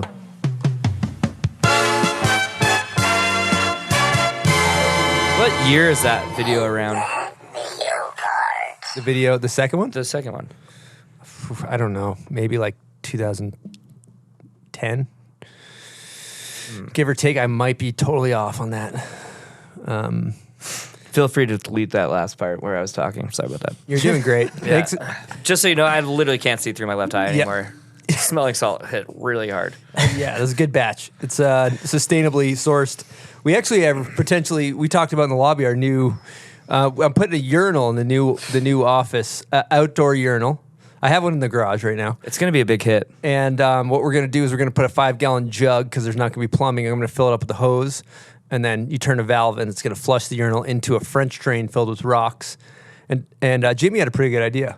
Yeah, I think dehydrate it, use it for the salts. Closed ecosystem. Dehydrated Grenier piss. Smelling salts. It's sustainable. It's organic. It's free range. Free and range. You can keep making it. You're never going to get. cage-free. It's never not going to be fun. Exactly. Yeah, because who knows whose piss this is? This is true. Well, I mean, honestly, there's a barbecue later, and you could feel free to come up and make your first batch of smelling salts. Yeah. Well, that one, my urinal at my house goes into my plumbing. So Oh, never mind. we could farm that potentially if we need to Yeah. as well. If we need to source. It's going to be a blend of a multi-homie. Yeah, multi-homie. Yeah, that's. It's a Utah blend. It's kind of like, you get coffee from Colombia. Yes. This is going to be a Salt Lake blended smelling salt. Salt Lake homie blend. Yeah. I like that. All right, let's keep it moving here. So we, you got a Thrasher cover. Yeah. Where was that? That's like just out in the desert, like on the way to Vegas, kind of just like way out there at this guy's house. It was just like a random day. Burnett hit me up to go skate with them, and I just went and didn't even know what was there. It just happened. No way. It was cool, yeah. Mateus was pretty happy about that. Yeah, he was bummed. I didn't know what we were doing, and I didn't have a sticker on the board, and he's pretty bummed. Yeah, I mean that is like as bad as it gets for being a rider. Like I fucked up that one. Yeah. It's a great photo though. I love it. Thank you. Could have been a pretty good bonus if you just had all you had to do is have a Rockstar logo in there. It would have been a nice bonus. Yeah. Did you tell him that you said Rockstar in the middle of the trick? Yeah. You're like, have you not seen the footage yet? It's a verbal shout out. It's different than a sticker. It's more. Yeah. If anything, it's more, Yeah. right? You weren't wearing the hat? No, I mean I didn't even know what we were doing. I mean, I've seen the cover, but now that I'm thinking about it, I can't remember anything other than it ripped. Nah, I definitely shit the bed on that one. But it happens. All right, and you got a Lakai shoe coming up. Yeah, I do. Throw that bad boy up there. Oh yeah. This one has no laces in it, but Volk? It's like a hybrid. Volk? It's like a cup Volk kind of thing, like Volk on the toe and cup everywhere else, sort of. Yeah, and that comes out Friday. So, I mean, this episode will be out. So, yeah. Yeah, what's up with it? What was the inspiration? The shoe designers are really good, and I just trusted them. Like they know what I like to skate, and some of the things that I was looking for. Like I don't know what anything on the shoe's called, but You have like a higher tape around the toe. yeah, Don't act like you're trying to use I mean, I've had multiple shoes. I can tell you what it is. it has like a small toe cap, but the big thing was like where the stitching for the laces meets the toe is just sort of like designed to not blow out. You have a shoe. You like made it so that you don't tear the shoe. There's no like It's indestructible. seams. Good for Vert. Great for Vert. It's honestly, I mean, Does the extra rubber on the toe, is that like something you for like Vert and shit? Because you're just like this. Does that make a difference? it was actually something they suggested, and I just liked the way it looked. Yeah. I'd never skated a toe cap before, but I really like the way it skates. It just keeps your flick like crispier for longer. Well, dude, because when your foot is like this, you're still hitting rubber. Like, whoppa. We've seen your switch flips. We know who you are. I don't know if I use the top of the shoe much, but But I'm saying, like, We're talking about the edge, people. I mean, I just like it. I genuinely think it's like the best shoe I've skated, so I'm hyped on it. What about the art on it? What's up with that? That's just Andy Mueller. That's the art director for Lakai. He does a lot of stuff with Girl too, and he just crushed it. That is a fucking fabulous looking shoe, by the way. Good looking shoe. Like, it's just Is that not a nice looking It's a shoe? good looking shoe. It is honestly just all them. Like I just skated it and was down. Yeah. And then what about? I mean, I'm seeing like a sailboat emoji looking art thing. Is that a little mushroom art design? We got a little tree, A tree? a little star, and a sailboat. It's clean. It was just kind of off the original. You're not going to graphic. actually tell us what that means? It doesn't mean It's anything. code for something. Be honest. It's a weed thing. Yeah. You know? It was just part of the graphic he made and just looked cool. I don't like it. sail or anything. Huge sailor. I like the graphics. I like the art. Visually, it's amazing. I saw an edit that'll probably be out by the time this comes out. It's like a day in the life thing. I don't think you've seen it. I haven't seen it, but yeah, I'm glad you liked it. Yeah, it's cool. Thanks. So your main three sponsors would be Real, Rockstar, Lakai. Yeah. Right. I read Thunder. Thunder, Spitfire. yeah, the all deluxe, and then Mob Grip, and Hey, do you think you could hit up Mob? I've sent them multiple messages on Instagram. They just won't send me any grip tape. It's ridiculous. I will get you a box. Okay, cool. Yeah, thanks. Sorry, back to you though. Yeah. I'm not supposed to talk. and sorry, ProTech and 187. Yeah, Sick. yeah, And Rockstar's been with you for a long time too, right? yeah. I got on Rockstar like the first Dew Tour I went to. I just like went far and made finals, and it was like they just put me on the spot right there because I think Bucky was the only other Rockstar dude to make it in that one. So they won someone else, and it was like just for the contest, and then they were hyped, and yeah. But they've been holding it down for a long time, and that's like, There's nothing like some Rockstar biscuits. dude. They've been unbelievable supporting me for sure. Like, I mean that's how most people in skating get paid these days is through energy drinks, and I mean maybe it's the same in snowboarding. I don't really know, but Yeah, definitely. They definitely pay well. But the thing that's cool too is like I don't know that many vert skaters that have a shoe too. yeah, Elliot has a shoe. Yep. And Bro, Tony Hawk doesn't have a shoe and you have a shoe. he had a shoe. Jimmy. On Lakai for a bit. No, He's Just saying. He's had a fair amount of shoes. I'm just sure. kidding. I mean, he's had like 5 companies, but yeah. Oh yeah, Hawk shoes. I forgot about that. Yeah. I don't know if those are my favorite in the line of Tony's, but Yeah. I mean, audios weren't bad. Do you like putting bricks on your feet? Do you enjoy having back pain from lifting your shoe off the ground and trying to communicate with the ground? Have you ever wanted to feel your board? Because you can't. Try Hawk shoes. Is the pre-board feel era. Yeah.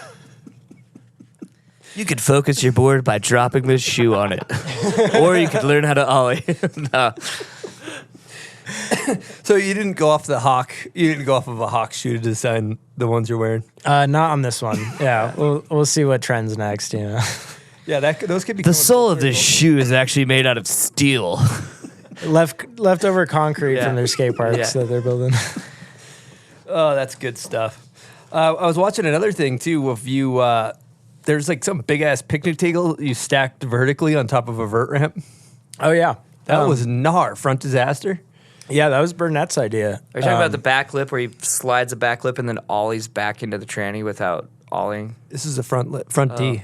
Yeah, we set one up vertically on a vert ramp, on like this extension of this vert ramp, and I just like went up and did a front D. I But know it was exactly what you're talking for about, like sorry. a cold call thing that Gregson was doing, and Burnett just like bought a bunch of picnic tables for like a Thrasher event, like some wholesale LA school. They bought a bunch of them for like $50, and he just had one and wanted to see if I'd want to shoot something on it. How many feet of vert is that with a vert ramp on an extension tall. plus a picnic table? So 9 feet of vert? the extension's 2 or 2.5, and then the picnic table was like 8 or 9. So it was like it was way more vert than I thought. Yeah, That would have been a beautiful hang up on that. yeah. Well, it actually was. I did hang up on a few of them, but it was like you have so long to go. It's like you hang up and then it's just like the board's not on your feet, so you just knee slide. Like it probably wasn't that bad. Do you remember the old OG video where Bob has that and he does the rock to fakie? Yeah. And it like keeps like pushing back and the coping starts coming back out. There's a 411 where he sets up, I think it's like in the 50th anniversary one, but he sets up this huge, it's got to be like 15 feet of vert. It's fucking huge. And he just gets up there and there's like no ladder. Like you have no idea how he got up there and he just drops in on it and like shoots up the rolling on the other side. It's pretty fucking sick. What about Bob? They set up the like soccer goal. Oh yeah, blunt fakie. Did he blunt fake you? Yeah, Front blunt indie grab, dude. Yeah, front like grabbed out of it. Insane. So gnarly. Like, you can tell it was just like he was just like, you know what, whatever. We're just like taking it in. I think he like switch 5-0'd it like backside too or something. He's so gnarly, dude. Maniac, dude. If you ever need to get jacked up, that like Bob Burnquist part that's like 9 minutes long, whatever it's the one where he jumps onto the helicopter. Dreamland. Yeah. Although that one might have been the extremely sorry part. I think maybe the soccer goal. I don't know. Yeah. Yeah. But I mean, all Still, of them. anything Watch Bob any is of them. fucking retarded, dude. You're just like, what? Yeah, it's ridiculous. His feet too are like they catch the board and it's like, no, just kidding. And they're just kind of like floating next to each other, and then eventually he's going 50 miles an hour and lands back on the board. You're just like, oh, sick. Yeah. Got it. Imagine just like you're just flying through the air. You don't feel the board at all. And you're just like, whoop. He's like the only human noodle, vert noodle. I feel like. Yeah. There's no one else that's just like catch the board halfway and just throw it back at the ramp. Yeah. I'd like to just live a day like with whatever's going on up there. Dude, no, that'd be sick. All right, we're going to talk to you guys about some speakers. I'm a big fan of these speakers. We're talking Turtlebox, and they deliver the best sounding, most durable, portable speakers available. Let me tell you, you can put these things through the ringer. So the Turtlebox Gen 2 portable speaker is 100% waterproof while boasting best-in-class audio and up to 20 plus hours of playtime. You don't need to charge it. You can be slapping tunes for 20 hours. As a plus, you can pair multiple Turtlebox speakers together at the same time to enjoy a true AB surround sound experience. Simply put, the Turtlebox is an extremely fun product designed for days at the mountain, on the water, in the backyard, and everywhere in between. To learn more, check out turtleboxaudio.com and get yourself that Gen 2 portable speaker. It's a great product. Slap some tunes, have some good times with your friends. Okay, we got a couple. We're gonna hit a Patreon question here. Shout out to our Patreon members. Thank you guys. This one's from Cake Pound Crew. He says, "Yo, Jimmy, big fans. You have pretty much a dream group of sponsors. It sort of seemed like it was a big deal when you got on Lakai as a predominantly street rider brand. Did it seem like a big deal to you when you got on Lakai?" For sure. I mean, I think it was just like at a time where, like, I mean, even still, like, most of the guys just either get flowed shoes or buy shoes. I mean, most of them buy shoes and most of them work jobs. So to have anyone be like down to give you stuff, or like even them when they put me on the team and all that stuff, I was just like, weird. Like, this is crazy. Like, I didn't know why or anything. I was just like, this is cool, you know? But yeah, I'm definitely super appreciative. And I mean, they're just like, also the like Lakai and all the Corral Tap dudes, they're just like the best dudes. So I'm stoked to be there. Yeah. Dude, you fucking deserve having a shoe. Oh. Like, as far as skating goes, like, I you don't can't know. be that fucking sick and amazing and then you deserve to have a shoe. I don't know. I mean, it's like, I just think to like support like a vert dude is just, it's sick because you don't, I feel like you probably just don't get. Yeah, but you're not like a vert dude, even though you are a vert dude. If that does that make sense? You know what I'm saying? Like, yeah, I'm just like always streetiest. yeah. Vert, you're kind of like a new Rune Glifbergy type dude. That's some high praise. I don't know. Yeah. I just think it's from my perspective because it always just felt like when I was coming up, people were like trying to talk me out of skating vert. They're like, "Oh, go skate bowls and do the concrete thing." And I mean, even though I did, it was just like not where my heart was or whatever. So I think I was just surprised that people wanted to support what I did when there was like nothing to get out of it because no one does it, you know. So it didn't feel like it was quite the. Okay, I got a question for you. Yeah. You got all these options. You can skate bowls, you can skate a bump to bar, you can do all that. And you love vert. You absolutely adore skating vert. Mm-hmm. Like, sell me on skating vert. Why vert? I mean, it's just like floating. Like you're just going really fast and you're just kind of flying around. And I mean, that's just like the best feeling. I mean, I don't really know what to say other than that. Even like if you just pump around a vert ramp, like you're so long and mellow and it just feels so like gliding. I mean, it's like snowboarding kind of like that's the whole thing of snowboarding. You're just like fucking flying down a mountain. Like it's not that gnarly, but it's like the closest you can get on a skateboard maybe, other than Mega Ramp. But Mega Ramp's like 2 hits, so. Well, catching air is sweet, but it seems like a lot of skateboarding is like, you know, it's like fast and technical and like, you know, you do your flip check, you catch it, you're close to the ground. Whereas vert is like you almost have to slow things down, pop, pronounce. Like it's like I don't want to say a slower pace, but you have to be more intentful with like when you pop. It's like and you have waiting time to know what's happening. Yeah, right? I think that's kind of the hardest thing for people to transition to when they start skating vert is how like slow everything is and the movements are like so drawn out and stuff. But I think that's part of the feeling that makes it feel so like glidey and smooth and stuff is like because everything's so slow down. You kind of have to slow your brain down a little bit too, which is a nice thing sometimes. Yeah, it's, you can't rush your tricks. No, yeah. Often like when anyone, like not just me, but like when anyone's trying to learn something, that's like almost always it's like, well, you're rushing, like you're trying to do it all fast, and it's like you gotta relax and slow down. But I'm sure that's similar for snowboarding. You guys are going like hundreds of feet. I mean, the thing is like half pipe snowboarders with fundamentals oftentimes, most of the time, have the best fundamentals or the best when they go to anything else because you can't pre-spin.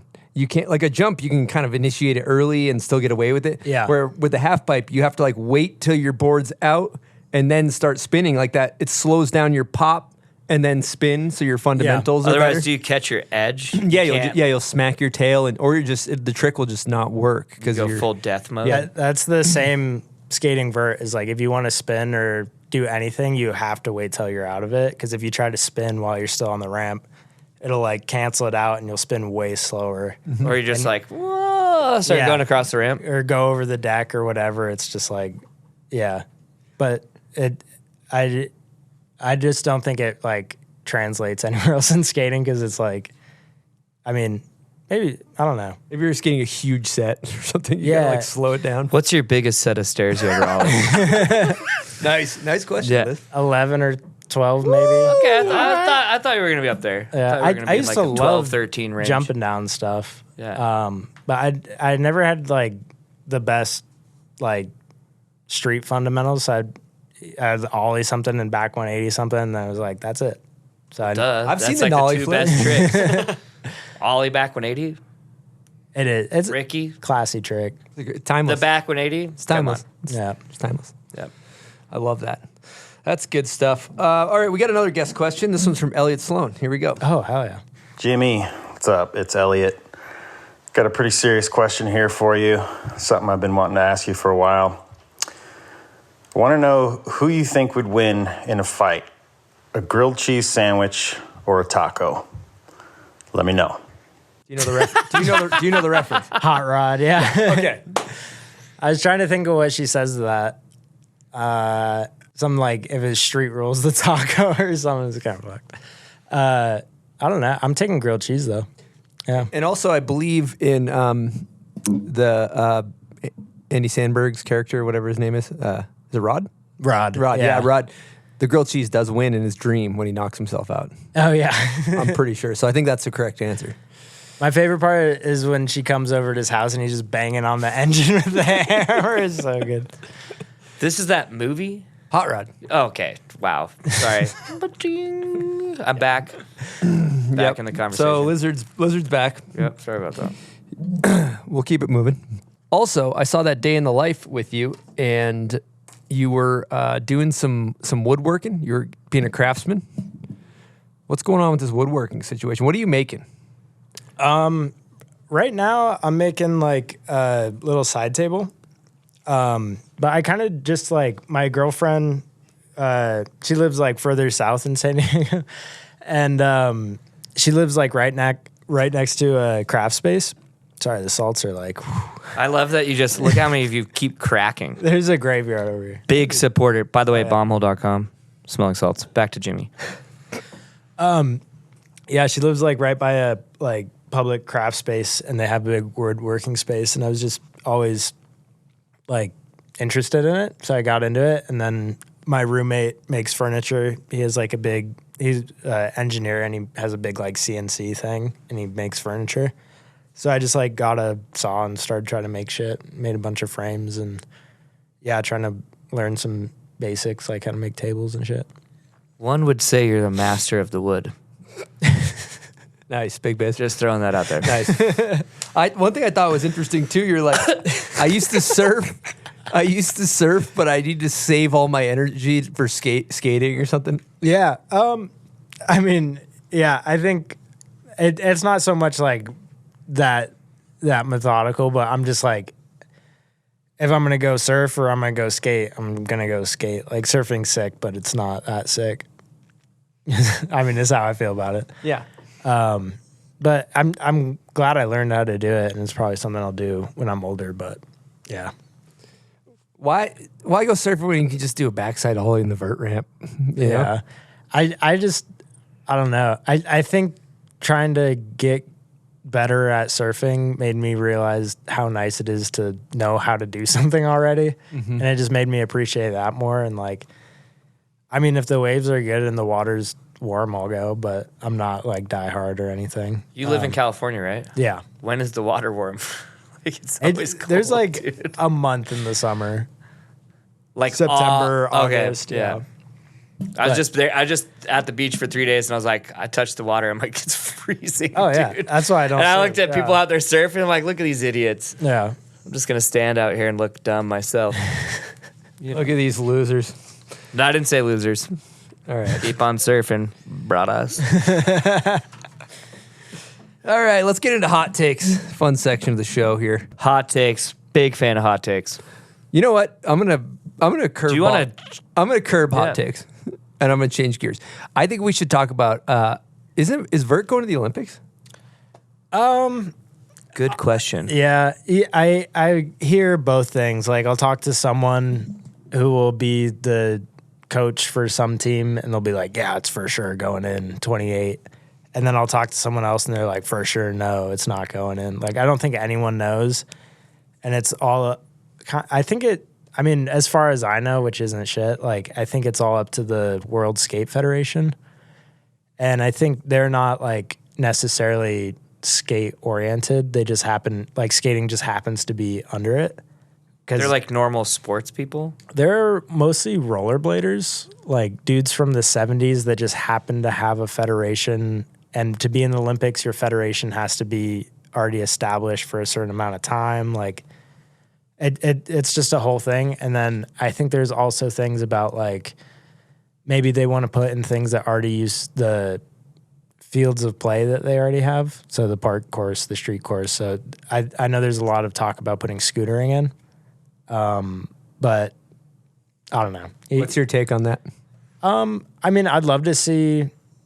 I mean, I don't know if I'd love to see it, but it'd be cool to have Vert in there. What about scootering though? I mean, whatever. Like it's the Olympics. I'm not like it's kind of a new thing that I'm becoming like I guess used to in my brain that's a thing for skating even. So I don't really think about it. It'd be sick if Vert was in. I mean, maybe like it's kind of cool the way it is now, like, you know, because it's not in. I think it'd be. It's funny that it's not. Like, I would love to cheer for you though, like, but for to like me, America to win the Vert. Is Like, that would be weird fun. to you, though, kinda. that like bowl skating made it in first before That is vert weird. skating, which was like the why iconic is that? version of Because skateboarding. there's for a so long. points chase series already. Is that why? Yeah. So there was the park series. The requirements to be in the Olympics is equal men and women. Yeah. Every country, not every country, but every continent represented. So it had to be something accessible. And at the time, it was like there's no women's contest in X Games. There's one women's vert contest that Amelia Brodka put on at her event Exposure, and that was it. And there was the Vans Park series, and they did a women's thing, and it was all kind of leading into this. And it was just accessibility, really. Well, it's kind of like what we were talking about, is like how vert feels like it's on a rise again.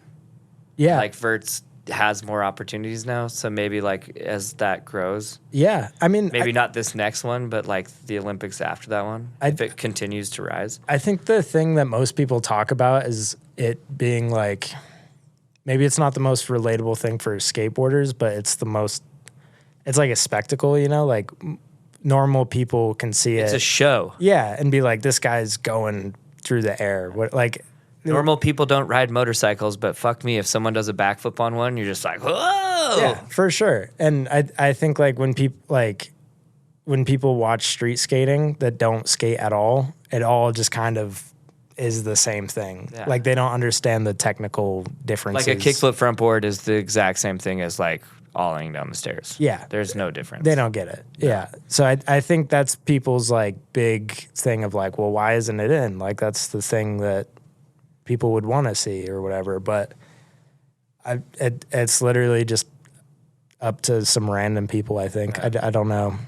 That all makes sense. Here's the thing that it seems like Vert's in a pretty rad place almost because it's not in some ways. That's how I feel too, yeah. What happened with snowboarding is that when the Olympics was introduced and all of a sudden countries are starting to fund the snowboard team, right? So you're like, I'm coming up in Japan, I'm coming up in Belgium. All of a sudden, like you're on the Belgium team, the whatever team, and you are getting paid by the government, and so then the government's hiring coaches.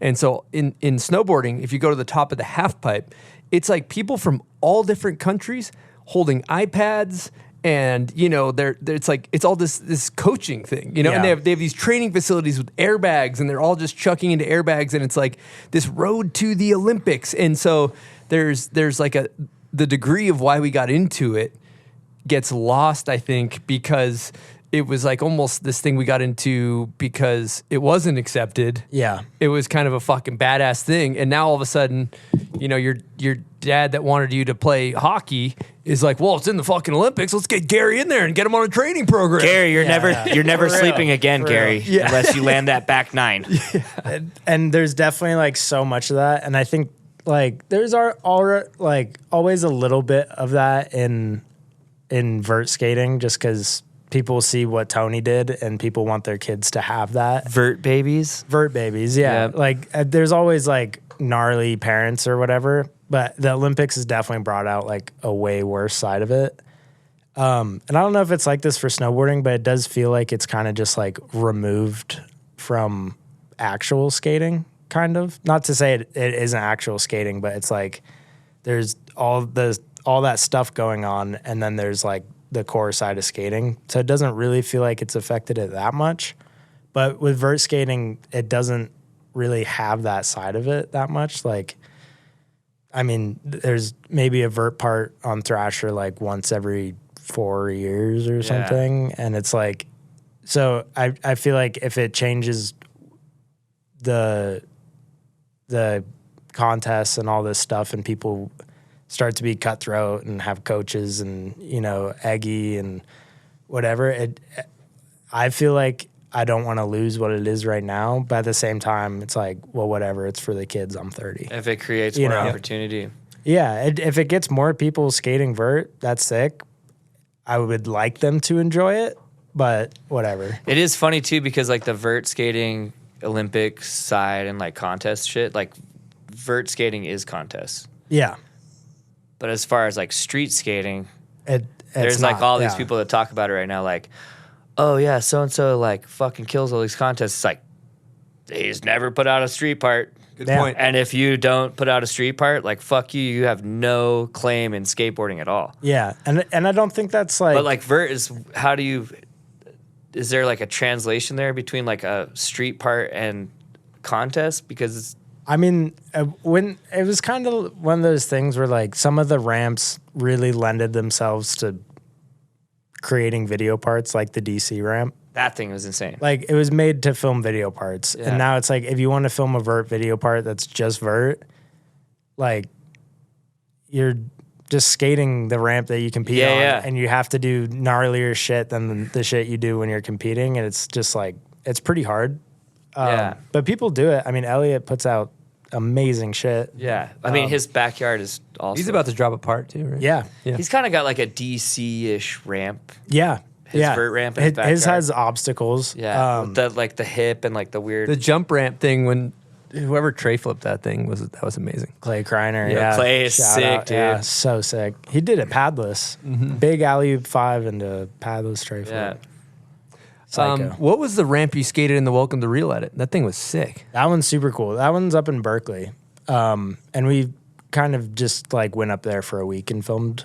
You know, just like an edit, you know, it wasn't like something I worked on for a year or anything, but that ramp looks really cool. But it's another one of those things of like, do you want to drive 10 hours to go try a trick for a week or whatever? Like, I don't know. It's just hard. And I mean, I think the contest scene is pretty cool. Like Tony's contest is really fun. And like, I think that's kind of always what vert skating's been. It's like jams and like the session more than like X Games or like video parts or Well, it whatever. seems like everyone's feeding off of each other. Like each like- person is getting hyped on each person Yeah. versus like, fuck. I think vert skating is mostly about the session. You know, I mean that's what skating's about. I think, but that isn't the real.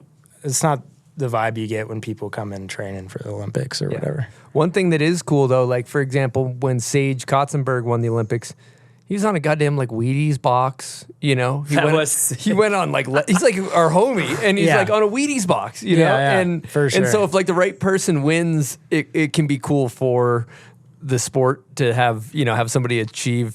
But if the wrong, you know, it just makes them look. That's our shitbag friend. He's got a gold medal. Totally. If you only knew him in person. Yeah. Not that he's a piece of shit, but No, he's no. like a fucking cool ass Yeah, dude. he's coming to the barbecue tonight. I think it's just like it's one of these things that's not good or bad. It's people's relationship with it, and like not everyone who goes to the Olympics is a jock or like an ass, you know, whatever. And it doesn't mean it's gonna ruin this thing or whatever. It's just like, you know, those are just like my fears, and of course I want skaters to get paid and like for sure get the bag if you can get it. Like No shit. here for it, but I think the other thing is like the Olympics isn't like it's not a guarantee either. Like some people win the Olympics and you never hear about it, and Good point. their lives don't change, and you're like, fuck, I put 4 years of my life training for this thing, and you know. 4 years, you mean your whole entire life? Yeah, your whole life, Yeah. and it's like, my girlfriend left me, and this and that, and was it worth it? You know, like I won the gold medal, yeah. but they put Sage on the fucking Wheaties box instead of me. Like, I just think, you know, as long as people, you know, don't sink too much of their mental into it, I think it can still be super sick. But people used to ask me about that all the time before the Olympics actually was a part of it. They'd be like, well, what do you think? I was like, fucking, it's already in like street league and all this dumb shit anyways. Like, what's the difference? Just a street league contest with rings next to it. I think it's interesting too, because it's like, it still does have a lot of hype, but it's kind of, it does feel outdated in a way of like you're doing one contest every 4 years and it's on cable TV. Like, Yeah. I don't know. It definitely feels like this thing of like, is it as big as like if you have a video part that blows up, or is like other things like, I don't know.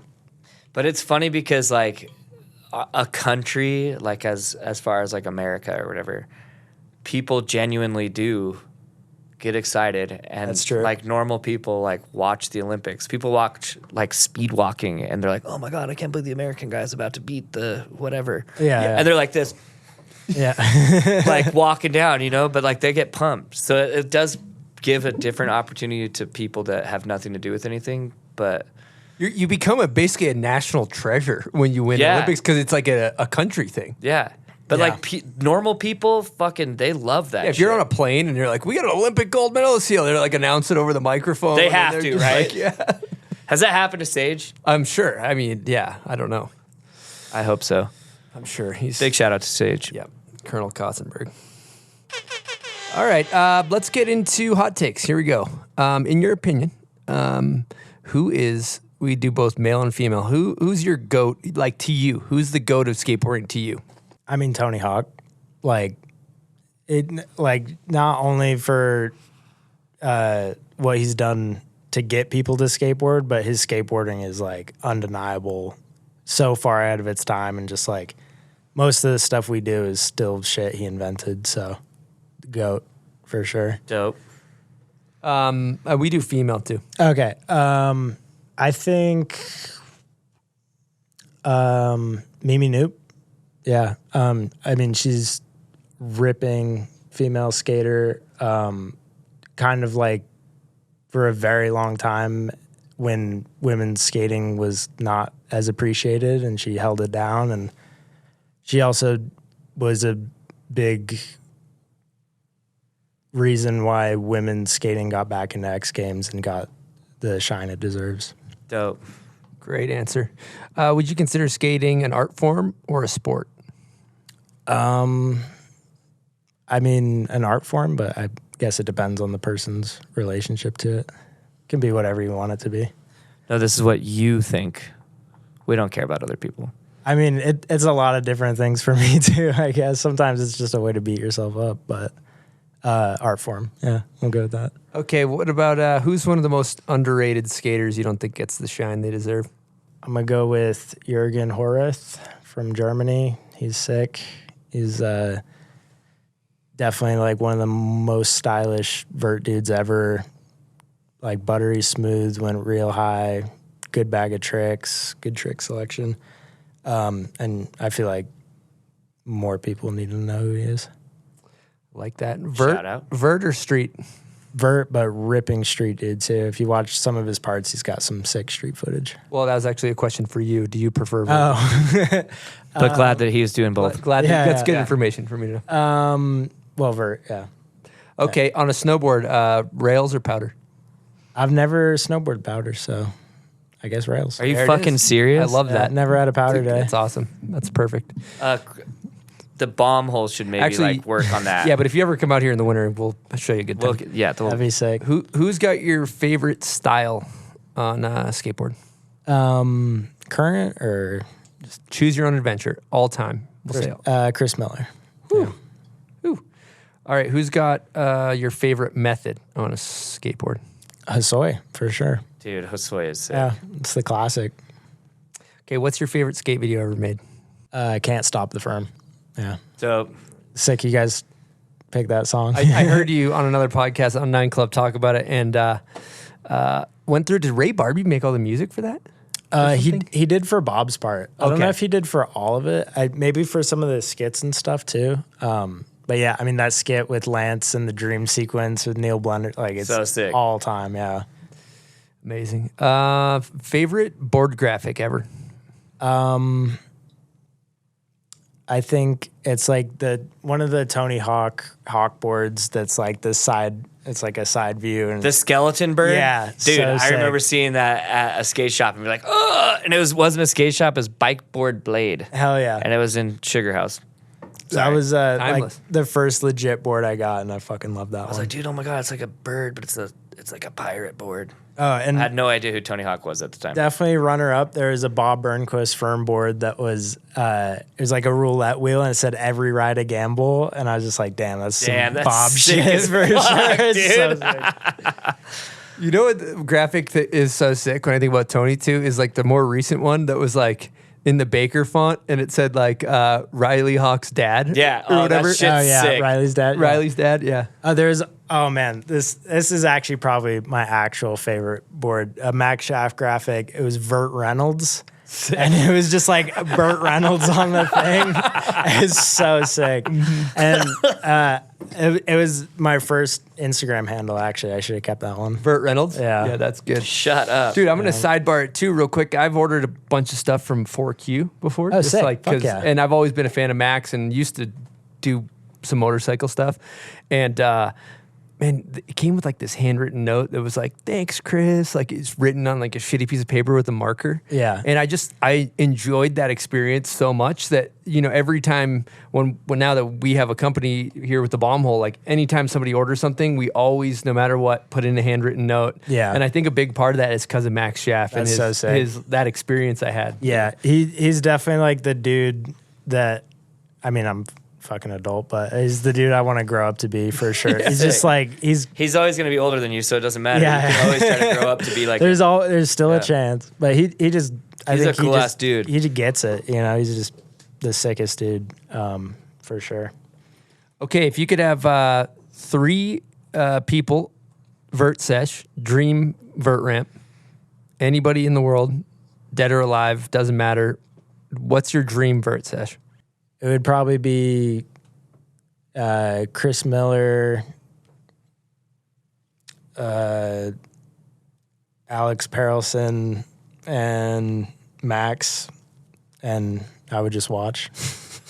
Perelson is so fucking sick, dude. Yeah. I mean, all of those, but Yeah. You have to get in there and get a piece. You got to get a piece. Each one in their prime, I just think it's like, Perelson still rips too, right? Like, oh my God, yeah. Yeah. For sure. I remember seeing him at, because I used to skate those Maloof Money Cups, Yeah.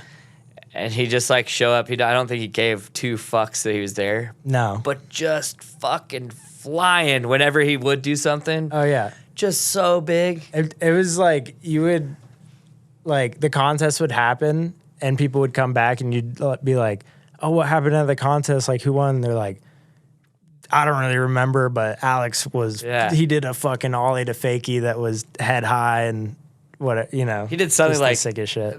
mini mega, like rolled up on the 18-foot quarter pipe, like pushed off the rail slowly, and then just went fanky bonk ba-dink into the coping and like into the vert ramp. Also, it's like, oh my God, you just fakey all it into an 18-foot quarter pipe. So sick. It was heavy, dude.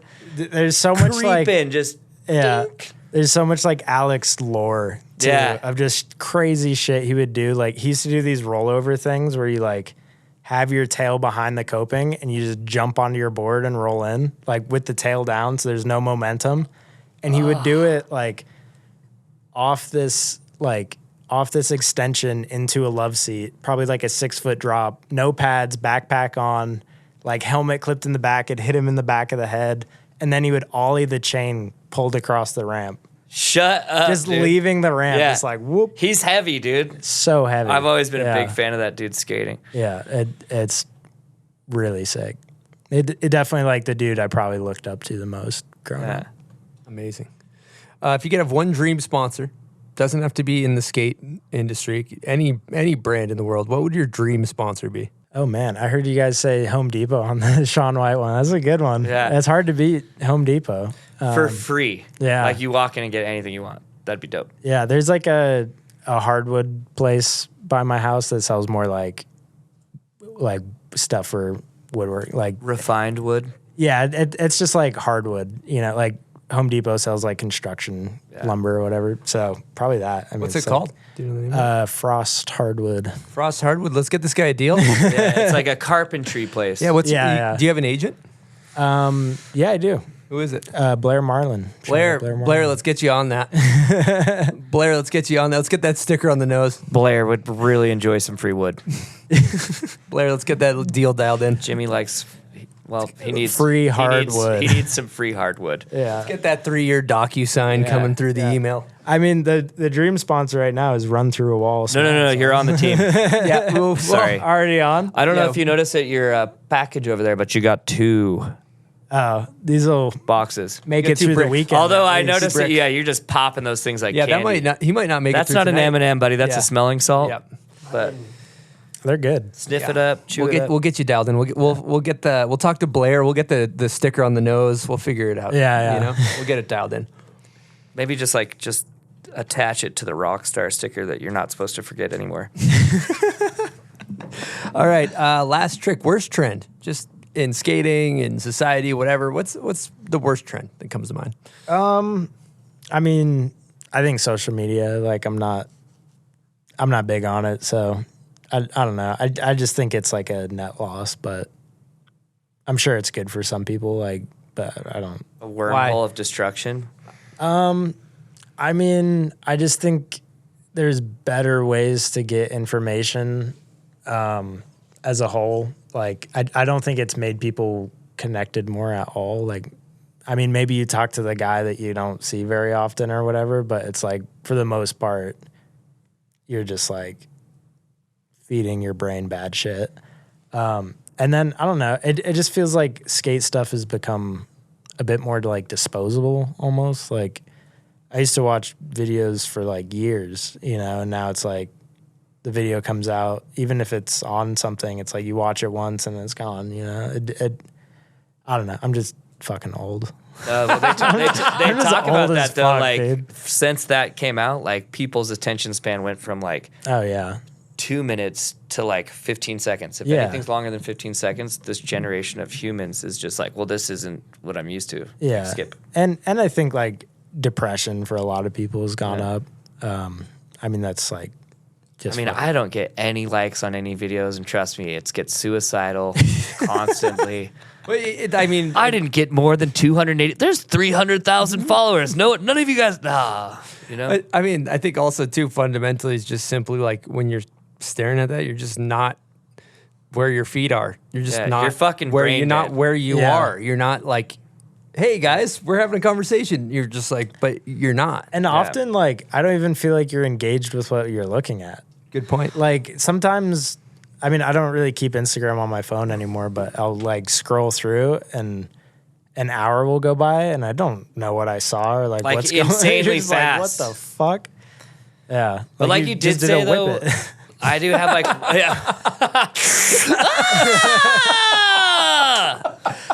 I think ditch social media. Did her face get actually everyone turn? on Whippets, Yeah, ditch social media, get everybody on Whippets and skating vert. Yeah. Just the At the holy same trinity. time. Yeah. I like that. I like that. But it is sick though, like when you have homies that you haven't talked to for a long time hit you up, you're like, oh shit. Yeah. I don't. But honestly, like that doesn't happen that often, so yeah, I probably should delete the thing. Like, I mean, we could have just emailed or whatever. It's like there would have been other ways to do it. WhatsApp, whatever. Do you have a phone number? Because I could call you. Yeah, Do you ever get that one though? Like you text someone and they hit you right back and you're like, oh fuck, I'm just gonna call them really quick. And you call and they don't answer, but they instantly text you. Yeah. Do you get for that sure. one? Oh, yeah. That one fucking drives me insane. Just pick up the phone, dude. Yeah. Hello, what's up? Can we meet? Cool, bye.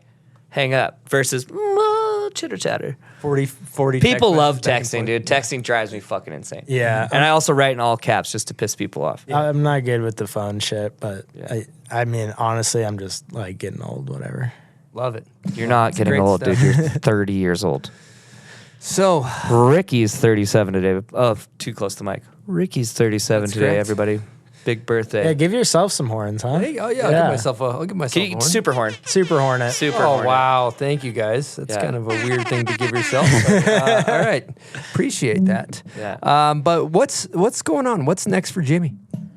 Yeah, just doing Tony's contest. Me and my buddy Shay have been working on a video. It's like kind of like a doubles like follow filming thing that we've been doing that I'm super stoked on. So hopefully we'll finish that up and get that out. And then X Games and my shoe.